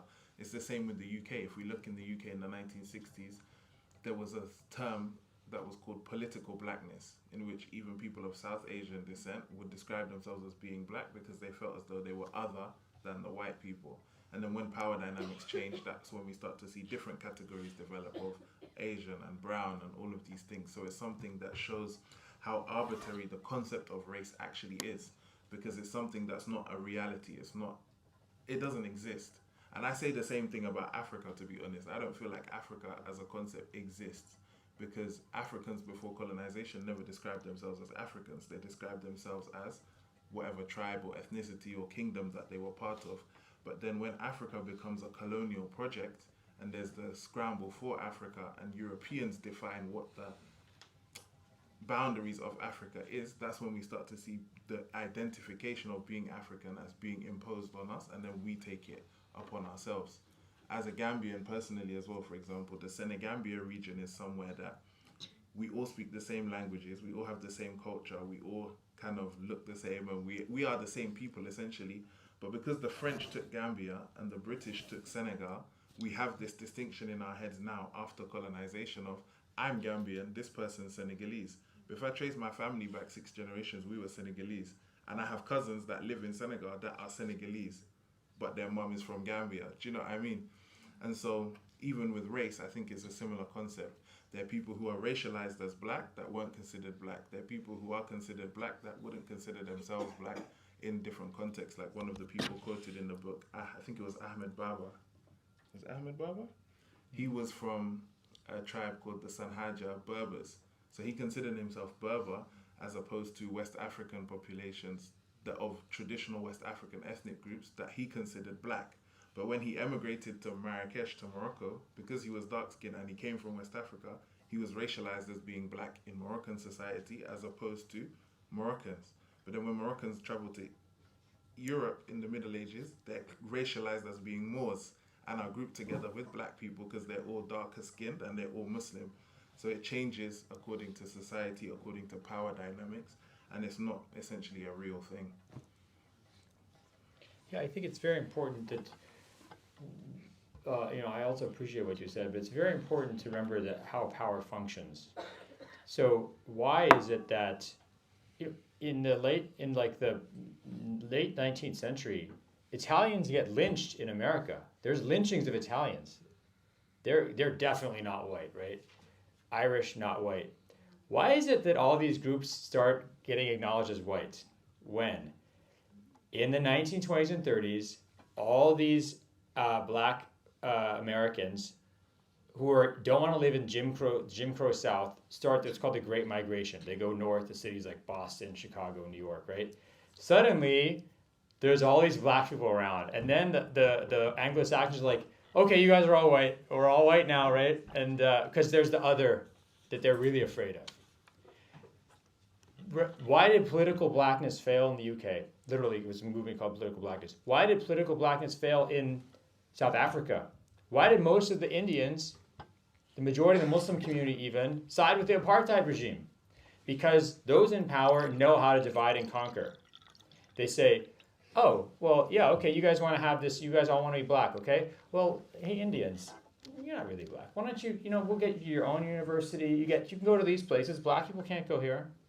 And suddenly some of them are like, this isn't that bad a deal. So you start to fragment the solidarity. This is why there's a school of thought called Afro-pessimism. I discuss this in my book. But one of the Afro-pessimist ideas is this idea of kind of blackness, political blackness, solidarity it's basically anti-blackness. Why? Because in the end of the day, all these other groups, they're going to leave. They're going to get accepted. They're going to get, their door prize and be happy. And they're all going to be standing on top of the floor of humanity, which is blackness. Like the thing that allows people to be alive and social and real, which is there's always this other at the bottom, which are racialized black bodies. So, we have to be careful, because if we start talking about sort of solidarity, it's a great idea, and I agree with you, but it's also something that has consistently been fractured and has failed when people allow themselves to be bought off, basically, by those in power. Thank you. So next, do you want Yeah, just a comment and a question. The one about the Indians in South Africa, mentioned this on Friday as well.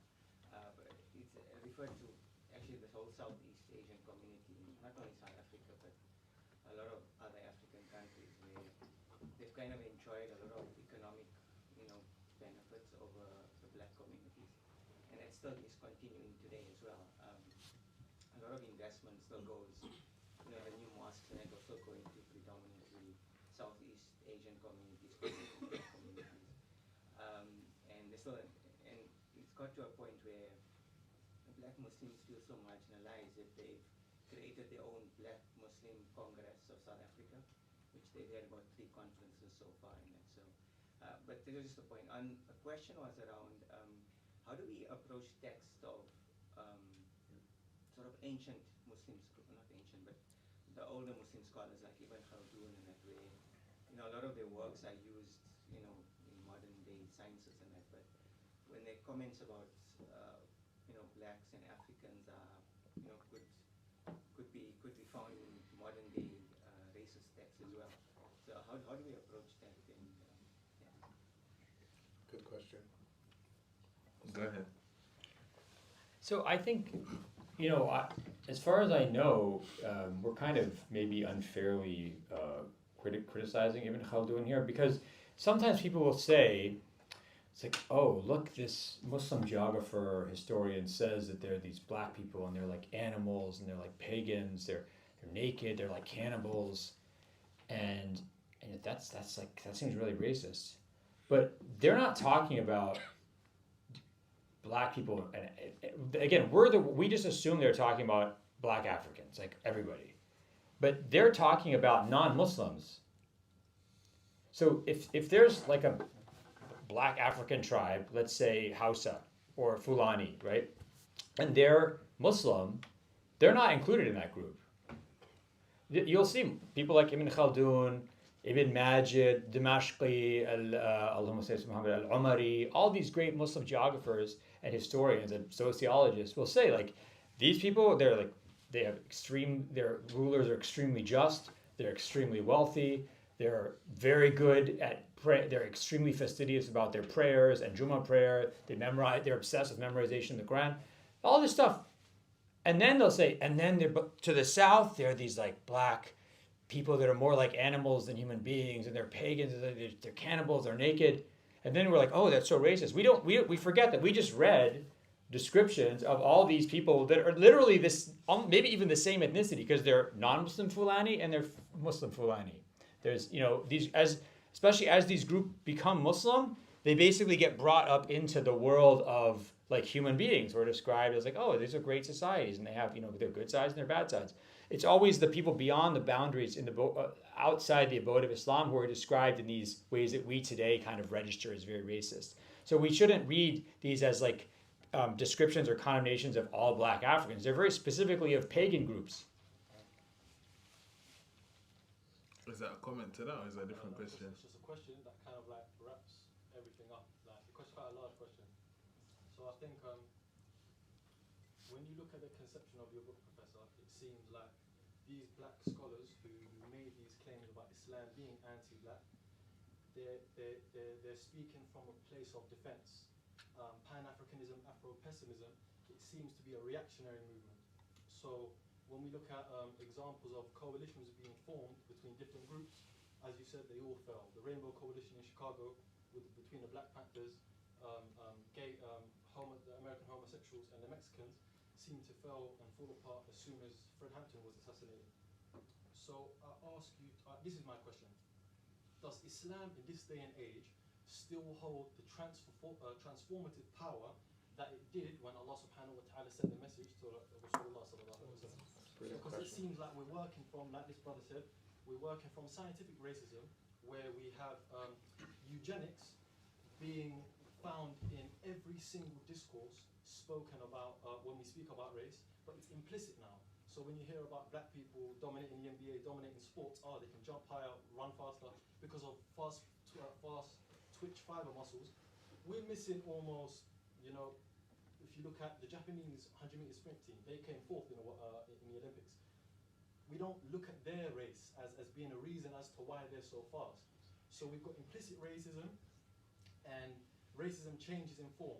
So accepting that reality, does Islam hold the same transformative power, or do we as black people need to find safety in Afro-pessimism, in Pan-Africanism, because we as black people created these fields and we find safety within them, because black is not pejorative in these spaces. We will not be stepped on or trampled upon by anyone else, because we understand and legitimize ourselves through ourselves. I'm sorry, it's a long question. But just like you said, Professor, Interesting. I think that's really what you said as well. To make a comment is really problematic, because if you look at the concept of intersectionality, at this day and age, I feel like I'm black more than I'm Muslim, because those same black house people that you just mentioned, the only distinguishing quality I have from them is that I'm Muslim. So Ibn Khaldun will say, Muhammad, you're Muslim, mashallah, you're so this, you're so that. But my house brother over there who's non-Muslim, by virtue of him being polytheism, the true concept of black now comes forth. So would Ibn Khaldun say the same thing about me if I was non-Muslim? You know, I don't know. Do you want to go in and out? Because I think you said you want to go in and out. No, Go on. Yeah, just there are two questions. For me, reading Ibn Khaldun's works were troubling. And what I noticed from a number of the scholars is one of either two approaches in terms of dealing with black racism. It's either one, you could say it's the internalizing contempt model, and the other is a resistance model. And the internalizing contempt model, I will kind of describe that where you kind of internalize these kind of so-called prejudices, or these so-called like black people being somewhat inferior, but then you say, oh mashallah, but they're still a Muslim, or things like someone's pretty for a dark-skinned girl, or like what Mustafa Briggs was saying, that even though you're black, you're still intelligent, or mashallah, you was able to write this book. So that's kind of a defense that I saw from some Muslim scholars and even Muslim speakers today, in terms of trying to defend this kind of rhetoric. And then you've got some other scholars, like Al-Jahid, who was for me very inspirational. He was very unapologetic. Some people say he went over the line, but he wasn't trying to seek validation, approval from even his other Muslim Arabs, Persians, and what have you. And that's kind of what inspires me, and that's kind of like where I see what the brother was saying, my blackness and me still being a Muslim. So again, it's whatever works for you, because I look at it like I do not need, even though Ibn Khaldun is a respected scholar, may Allah have mercy upon him and elevate his rank in paradise, inshallah.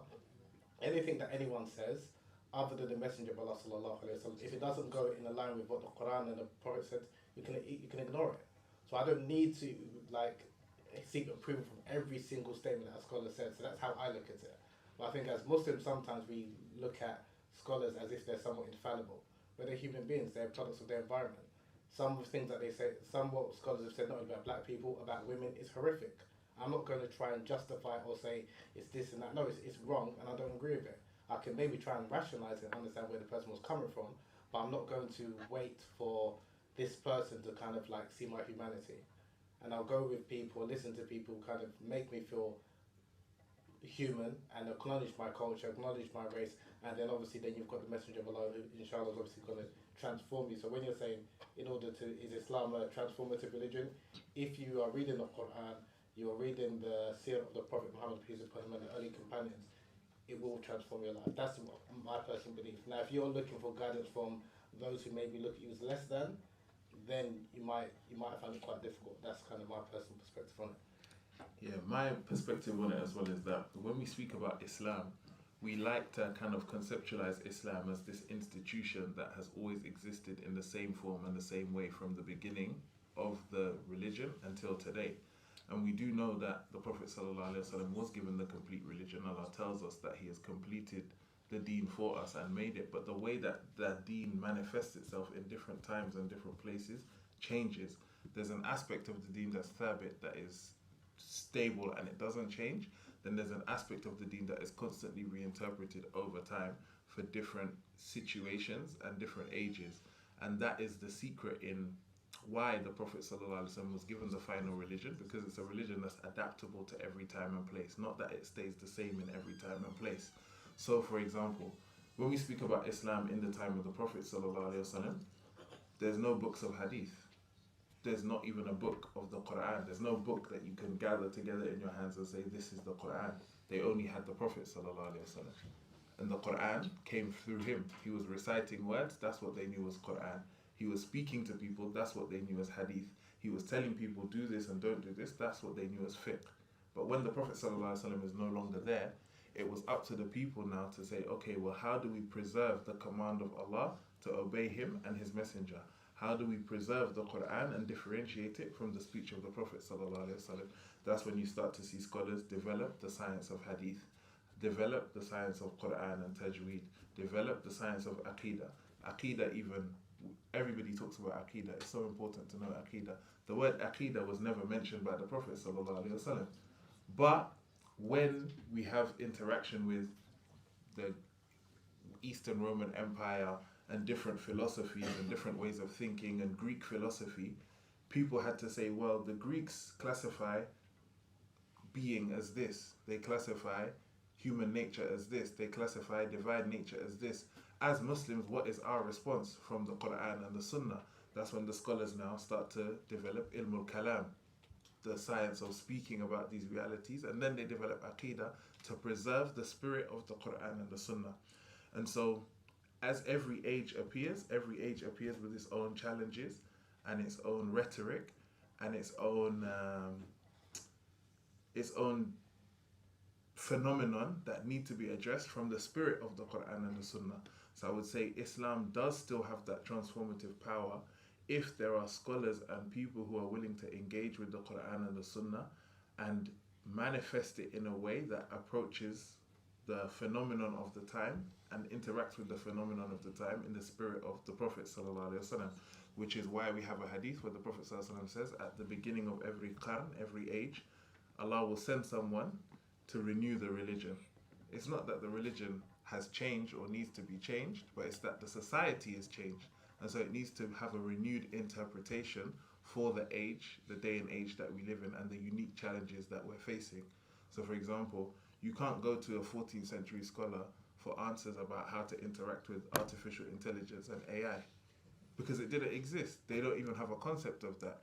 You can't go to a 16th century scholar and talk about marrying someone over FaceTime and having a fatwa for that. You need someone that's in your time who understands the phenomenon of the time, understands what's going on, understands the conditions that people find themselves in, and then can go to the Quran, go to the Sunnah, and find answers and solutions and a manifestation of Islam that doesn't stray from the religion, but fits into the religion.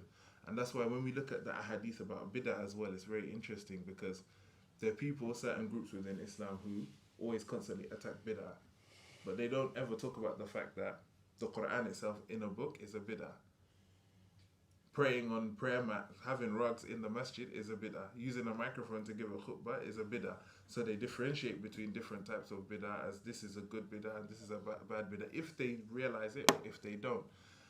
So when the Prophet ﷺ says, whoever innovates something into the religion, people don't complete the hadith. He says, whoever innovates something into the religion that is not of it will have it rejected. But it's up to the scholars, the people of knowledge, and they exist in every age and they'll always exist in every time. And the Prophet ﷺ guaranteed that there will always be people of guidance in his ummah who can, not to say reinterpret the religion, but manifest the religion in a way that deals with the problems of the era. So it is transformative if we use it in the way that it's supposed to be used. Professor Brown? I mean, I'm not really qualified to answer this question. I'm like an egghead. If I even go to protests, the second like anyone like blows a whistle or something, I'm like, gotta get out of here. So I'm not like a good authority on these things. But I mean, Islam's transformative to me. I mean, and you know, when you said like that, the difference between you and your house of brothers, the only difference is you're Muslim. That's like a big deal. I mean, that means a lot, and it meant a lot to someone like Ibn Khaldun. So they also didn't know anything beyond the boundaries of their world, you know. So that's why they're dismissive. I mean, I think if he had like more exposure to them, he wouldn't say these kind of things. But I think that's just like, you know, it's like the medieval world where they think like there's like sea monsters out in the ocean. They just don't know what's going on there. Okay, the next is anyone else? Can I just answer that? There's a group in Chicago called Iman Central. That's worth looking at if you were thinking about Islam as a uniting factor. If you're thinking about like what role faith has today, bringing people together, I think that would be an interesting example to look at. Thank you. Iman, Inner City Muslim Action Network, I think. Iman, Okay. yeah. So the next question, what is the perfect starter pack for those who want to learn more about Blackness and Islam? We've got it right here. No, it's I would get On a serious note, and Habib Akande's Illuminating the Blackness. On a serious note, these two books accomplished what I intended, but they've done it because I kind of wanted to look at what Dr. Brown was asking about, is Islam an anti-black religion, which he comprehensively has done, and then also I wanted to cite some inspirational figures from our past and contemporary history in terms of kind of like inspire people, men and women alike, and that's what Mustafa Briggs has done. So that's why I definitely would recommend these two books in terms of like a starter pack. If you want another quick recommendation, Dr. Sherman Jackson's got a brilliant book, Islam and the Problem of Black Suffering. So it's very academic and it's not as easy to read like Dr. Brown's book, but in terms of like looking at the kind of idea that God or Allah supports black oppression, he is a very, very brilliant book that I definitely recommend. Can I add to that? Yeah, add to that, yeah. So in this book, the Islam and Blackness book by Professor Brown, he does have an extensive list of all the other books that deal with this topic, traditional books and modern books. So he highlights all of the books that have been written in Arabic by traditional Islamic scholars, and then he talks about more contemporary books like my book, like Habib Akande's book, like many of the other scholars. So you do have like a very extensive list here. So if you do grab this one, from this one you can then branch to all the other ones and kind of create your starter pack and get beyond below. Yeah. The next question someone asked was, are there any writings on Islam and Blackness in the Ottoman context? Ibn al-Jawzi is Abbasid, al-Suyuti is Mamluk. Did this impact their incentive to write? So the person's asking, are there any writings on Islam and Blackness in the Ottoman context? You actually did reference one. Yeah, I haven't come across any, maybe Professor. I mean, so Ottoman, by Ottoman do you mean like metropolitan Ottoman Istanbul, kind of Balkans area? There is, sorry. Go ahead, yeah. There's a book I came across a couple of weeks ago. It's called Dispelling the Darkness. Forgive me if anyone speaks Turkish, but I'm going to butcher this word. The Halberdi's Treaty, a comparative look at Black African in Ottoman letters in the early modern period. And there's a couple of videos actually on YouTube by, I need to see his name, I'm not pronouncing it properly. Send me that link. Tezcan. Mm-hmm. Becky Tezcan. Becky Tezcan, yeah. He's got a couple of really good videos on YouTube, and ultimately he's looking at some books that are written by, I think, Mullah Ali, and you mentioned it in your book. So Mullah Ali, he wrote a book similar to Mustafa Briggs' book, like The Virtues of Black People in Islam. And basically his book is a translation of an early book in Arabic, but he was writing for a Ottoman Turkish that context. So he's Becky Tezcan has got some useful videos on YouTube, and like I said, he's got a book, Dispelling the Darkness, which you can check out. Is there anyone else that comes to mind? Yeah, I mean, it's also, if you're talking about kind of the Ottoman metropolitan, Istanbul, Constantinople, I think that's probably the best one. But remember, the Ottoman Empire is, really big. So there's a lot of books were written by, a lot of the books that I mentioned are written during the Ottoman period by Ottoman scholars. in the 1700s, 1800s, 1900s, 20th century in Egypt, in the Hijaz, which are at that time all, Ottoman areas. And there's actually another, but it's not a book, I forgot, but the Ilm Studios or Ilm Films, ILM Film Studio. They've got a YouTube page, they've got like a lot of, what's it called again? I don't want to butcher their name again, I'm doing a disastrous job right here. You need to take Turkish lessons, isn't it? No, I did say Turkish. Ilm Films, ILM, FILM, it's a YouTube page, Islamic YouTube page. They talk about Blackness within the context not only of the Ottoman period but different periods. Definitely should check them out. Yeah. Any other questions before? Yeah. Right. My question's for Jack. Yeah, that's me. That's what people call me. Yeah, go ahead. Yeah, and also I've been to to your talks in recent days. I see mainly audiences of brown faces, Muslim faces. Alhamdulillah, and you've got quite good reception from the people, inshallah. So I'm wondering, are you interested in taking it to non-Muslim, Caucasian or white people, your findings and your message, and if so, what changes you would make to the presentation to draw them in? Because I'm not a student at this university, but I'm assuming it's open to all people. I don't see many white reverts here or white faces here. Given that there are quite a few reverts in London, etc.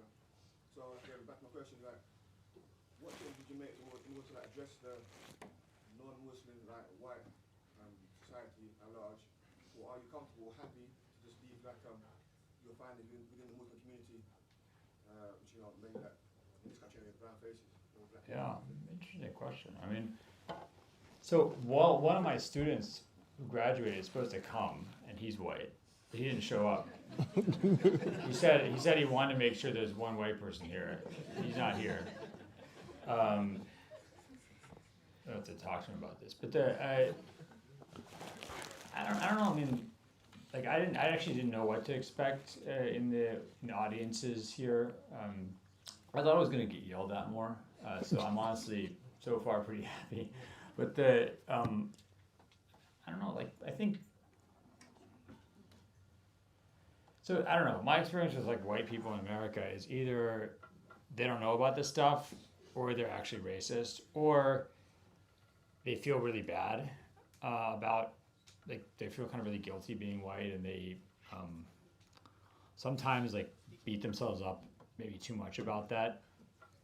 But I don't know. I think it's just so I don't know. I mean, if they're interested, I'm always happy to talk to anybody about this subject. But I mean, I think that. I mean, it's a slightly different question, but it comes to mind as being important. I've been treated. I've traveled throughout the Muslim world, and I get treated like royalty. And it really breaks my heart.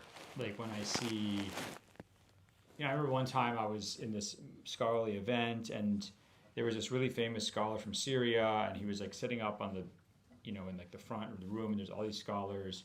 Young scholars, and I was one of them. And this one guy who's way more knowledgeable than me, had spent so long studying in Syria, probably always wanted to meet this scholar who's up there on stage. And then they just picked me and put me up next to the scholar. And then I looked in the audience, and he didn't look at me. The guy, my friend, didn't look at me in a bad way. It wasn't he was, but it just felt so bad. There was he really should have been up there. And I feel bad that.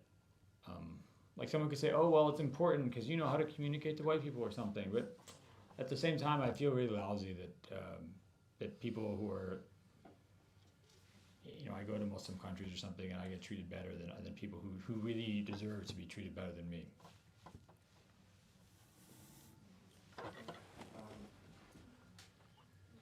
Any other questions? Yeah, sure, go. What did I do? I I mean, at the time I was, like, I don't know, 25 years old. I was like terrified, and I just sat there. I mean, now it's actually an interesting question, right? I mean, because let's say I'm like, you really should bring up this other guy. Then what if that's like really embarrassing for everybody who's organized it or something? I don't know. Maybe that was the right thing to do. I don't know. I'm not sure. Like I would have liked, but then what? I don't know. I'm not sure what. But what happens if my friend actually, like dropped a bag of dog poop on this guy's porch or something once, and he doesn't like him? I have no idea. Like, I just don't know what are all the conceivable possibilities. But so I don't know. But I mean, that's an interesting question. I think today I try to bring this up. Like I try to always make sure that, if I'm being invited somewhere, that it's either like because I actually am the best person to do that, or if not, then I really encourage the people to bring others who wouldn't get the same attention. Okay, we've got a couple more questions before we wrap up, but if we can try and keep our answers quite brief. How do we give blackness its own merit whilst also recognizing its nuance? What marks out someone as black is not solely tied to skin color. So, If a brief answer from me would be, literally blackness is whatever the culture or the society that you're in or you're engaging with defines it as. And so it is very nuanced because there's no strict definition of it. It's something that, changes from society to society, from place to place. So you just have to look at the context in which you're in. What does it mean to be black in that society? Who is racialized as black as who isn't? Like, I remember I had an interesting debate with my sister-in-law. So my wife is half African-American and Native American. Her father's like mixed African-American and Native American. And then her mother is mixed white and Mexican.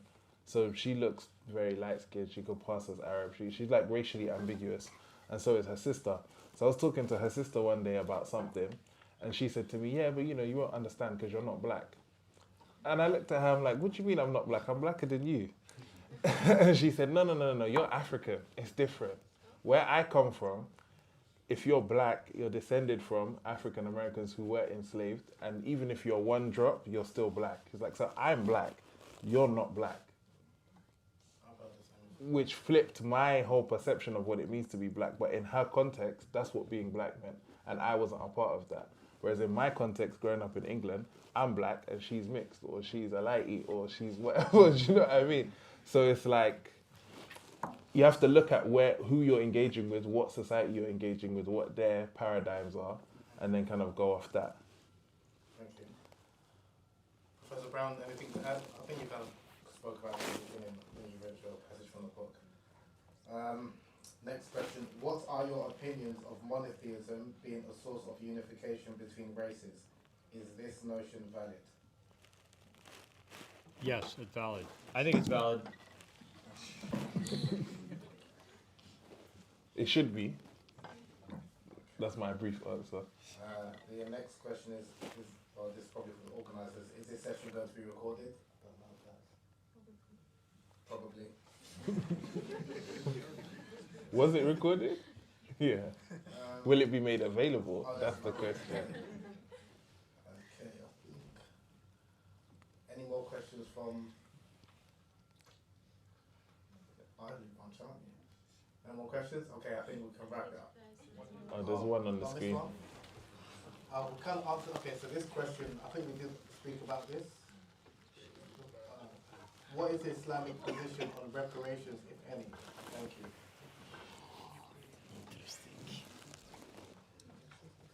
I don't think we have the, we don't have the answer. I know that this is interesting. I'm actually working on an article on this. Because it's really, it's really bizarre, right? So I know how to do reparations for Muslim slavery. Go to Egypt and Syria and Tunisia and Jordan and Turkey. Find the lightest skinned people you can and give them a bunch of money.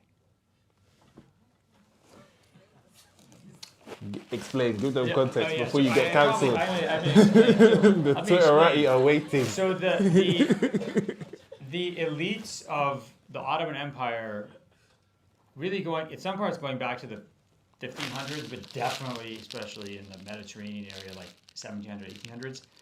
Their moms, the mothers are Circassian concubines. Explain what Circassian. They're people from the Caucasus. So they're all Circassian, Georgian. They're actually literally Caucasian, okay? They're literally Caucasian.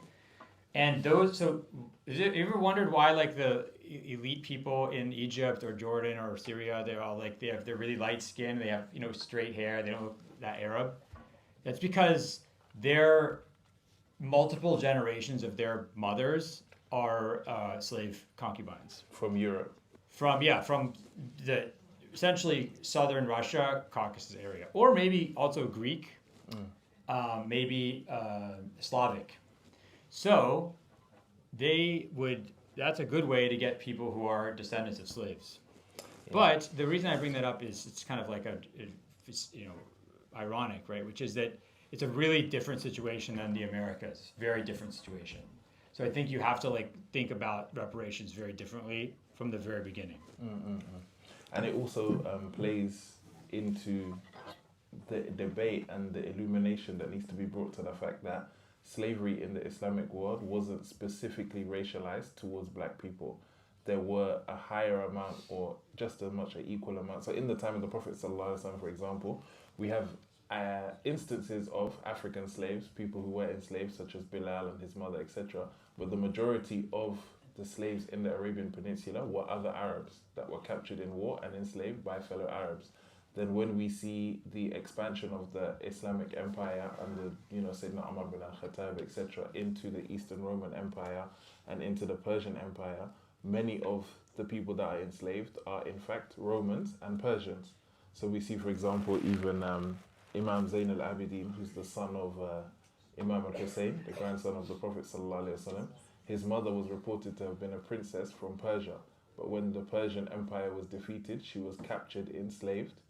He purchased her, he freed her, and he married her. And that was a tradition in slavery. And if we look in the Abbasid period and in the Ottoman period, many of the rulers, many of the elite people were people who their fathers were wealthy Arabs or wealthy people in society who had these children with enslaved European women and enslaved white women. And that's why the kids ended up getting lighter and lighter, because, as he said, it was generations of them getting a slave from Russia or a slave from Eastern Europe or a slave from this place or that place, having children with them and then continuing. So slavery wasn't racialized in the same way that it was in the States, in the Muslim world. It was equal opportunity slavery. Yeah. Final, very quick question. Again, just for the benefit of anyone who's joined late. So Islam and Blackness and Beyond Bilal are available outside the store. Yes, I definitely recommend each and every one of you buy 2 copies for yourself. And we can sign them, right? Oh yeah. I've been signing a lot of books lately. Yeah, so you can sign them at £5 and I'll be donated. Well, the series, yeah, definitely highly recommend that each and every one of you try and purchase 1 or 2 copies. And just a last question before I bring up Bob Ahmed. How can we eradicate anti-blackness other than purchasing your book? What advice would you give? Miscegenation. Miscegenation. Yes, we need to we need to have intermarriage. That's well, first of all, mosques need to partner. So the rich Desi Mosque needs to partner with in America, the Black Mosque, and they need to have barbecues and stuff together, and they hang out, their kids get to know each other, they get married, racial problem solved. You said other than purchase Beyond Bilal. Purchasing your book, yeah, other than purchasing the book, read it and purchase it for other people and just pass it on, inshallah. That's my solution. He's a real West African self. Okay. I'm evil, you know. Bob Ahmed, closing thoughts, please.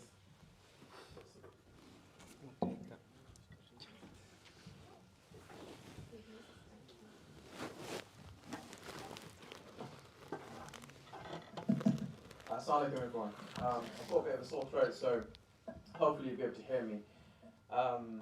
So as Habib mentioned, please purchase the books from outside. They are discounted today, and obviously you've got the benefit of the speakers here. Ustadh Mustafa Briggs doesn't live in the UK anymore, he lives in the States, and so does Brian as well. I live in it's a good time to Egypt. kind of get the book signed and ask a few questions directly to them. And I'm going to emphasize on buying the books from here and not from Amazon. For various reasons, Amazon has ethical issues. But by buying the books, purchasing books from the IHRC bookstore, you benefit not only us, but also the speakers, so that you support them to make this a full-time profession, so that they can teach us and also write books on the topic continuously. So I wanted to talk about on topic of racism. A couple of days ago, there was some protests organized by the far right at some asylum venue where there were violence. And we've all seen the rise of far right across the world, whether it's in Europe, in Latin America, in Asia, and wherever it may be, you see like hate and racism on the rise. And I wanted to kind of highlight the work that we do at the Islamic Human Rights Commission. There's a couple of people in the room here who are trained immigration solicitors who specialize in supporting individuals who have a precarious immigration status to become regularized in the UK. Now imagine a world, these three speakers, these ustadhs, our teachers, were forced to migrate. May Allah preserve them and may Allah protect them from such a situation.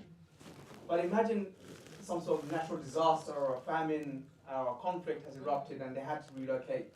And the new place they've gone to, they are forced to not teach, not write, not lecture at universities, but to become a cleaner, not be able to produce the works they're producing now. And the work that we've done at the Islamic Human Rights Commission, we've seen how many people, countless people come to us with qualifications such as doctors and lawyers and engineers who are here in the UK, and because of the immigration status, they're not able to apply their skills to this country.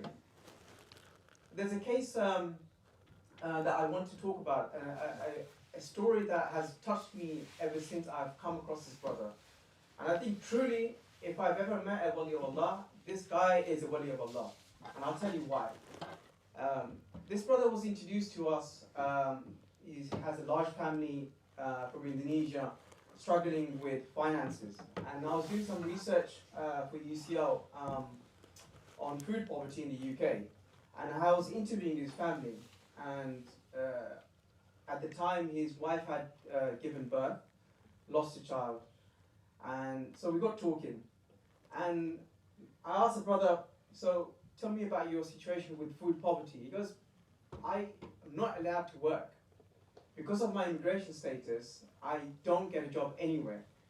And the situation has come that when my wife was pregnant, she was so malnourished. The lack of iron in her system has meant that she miscarried the child, but also her strength in her body has so diminished that she was bedridden for months. For months, because they weren't able to afford red meat or anything that's high in iron. And that made me think about the time of Umar ibn Khattab, when there was a famine and where people had come to Medina because there was no food. And Umar ibn Khattab said that because of the poverty that people who have come to my city, I will stop eating meat myself. And it was reported that Umar ibn Khattab's skin color had changed because of the lack of meat and iron in the system.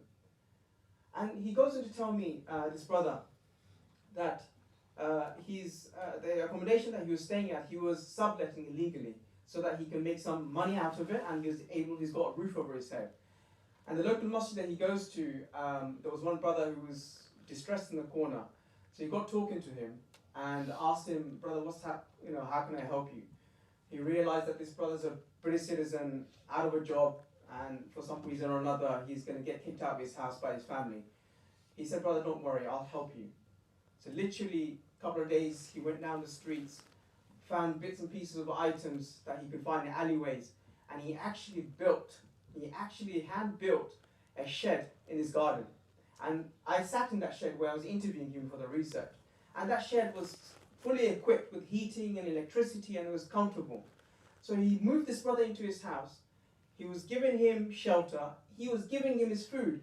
Now when I asked him what food you were eating, he said the children that were eating the food were rice and maybe some curry to go with it. I said, what did you eat? He said that anything that was left over we would eat. Sometimes we'd eat nothing. We'd skip meals. We'd literally skip meals. I said, and then he said that I always used to leave a portion for this brother who's living in the shed. And this brother used to preach to him saying that, brother, you don't work hard enough. You should go and get a job. You should take care of your family. And this brother didn't say a single word to him. Despite his circumstances, he accommodated this brother, gave his food that he should have given to his wife so that she can recover and regain her strength. I can go on about this brother. Truly, I think this guy is the wali of Allah because of this one incident he tells me about. He said that one of his eldest son, who studied in the madrasa in Darul Uloom up north, because he couldn't afford to keep the son at home, he was going to the madrasa, and the university or the college or the madrasa was asking him for the fees, and he just couldn't afford it. And it had got to a point where the madrasa had said, look, we have gone beyond our patience, so we have to kind of reject this boy who's becoming a scholar of Islam, but we can't afford to keep him and you can't afford to pay for him. So him and his wife said, oh, let's make dua to Allah. And literally they were both turned and were making dua to Allah. And then a few minutes later, on top of the wardrobe, they saw something glittering. And they realized there was some jewelry that was given to him. It was imitation jewelry that was given by the next door neighbor. And he said, look, my wife's just passed away and I've got no use of these items. Please take it, your children will play with it. So he thought nothing of it. He put it away in the corner until this moment when he realized he got some imitation jewelry. So he calls the brother up and said, can you go to a local shop where you can get some money out of it? He's too afraid to go out and about because he fears that he might get caught by the police or authorities and be sent away, and then his wife and his children will be left destitute. So this brother goes to the shop, to the pawn shop, and found out that they're actual gold. They were actual gold. He ended up getting £3,500 for it. £3,500. So he comes back and he said, look, I was about to say his name. He said, I've just found, this is real gold. And Allah's answered your du'as. I've got 3,500. He said, I just need £2,000 for the fees for this madrasa. The remaining you can take because you've been trying to raise funds so that you can give dawah in certain country, because he was a tablighi brother. He wasn't even greedy for the money. And the reality is that we have seen so many people come to us in such destitution that they are not able to regularize the status because they don't have the funds, they don't have the expertise, and in most cases they are exploited. They'll go to dodgy solicitors and they will exploit them. And I am not making this up. I am not making this up. I have had sisters come to me and said that these solicitors were charging me extortionate fees. The only way I could pay for it was by selling myself. Not making this up. Not making this up. And these sisters were going from mosque to mosque, from mosque to mosque, asking for support and being turned away. Literally being turned away. And most mosques in this country don't even accommodate Muslim prayer facilities for our sisters. Imagine if that was your sister or your daughter or your mother or your grandmother. And so please, if you visit our website, you will see the work that we do when it comes to racism and immigration work that we do. And when I was sitting here right at the front, I saw these pillars here. And I was doing some research for IHRC in Mexico. I was looking at the migration crisis. And the person that took me to this place, they said there's a train that travels all the way through Mexico into America. It's called the Monster. It's a massive train that takes passengers and goods and whatnot. And many of the migrants jump on this train so that they can get a free ride across Mexico. But there's some spots where they can jump off, get some food, and then try and jump on the next train. But what the authorities had done, at spots where these individuals were jumping off, they had built pillars like this, so that what happens is that when they try and jump off, they get hit on the pillar. So many out of desperation have to get off the train, end up falling onto these pillars, breaking their arm, dying, children dying, sometimes children left behind on trains, fathers and mothers separated, husband and wife separated, etc., etc. This hate goes on and on and on, and it's created a reality where we just ignore the plight of migrants and migrants from Muslim communities, especially the sisters who are having to sell themselves. And there are brothers and sisters who have worked with us, who have come across these case studies. These aren't seldom cases. These are common cases that we're having to deal with. So please, brothers and sisters, we take your zakat and sadaqah. I'm not asking for giving you, for you to give your funds to us today. I've just come here to raise awareness of the work Islamic Human Rights Commission does. Jazakallah khair. Assalamu alaikum.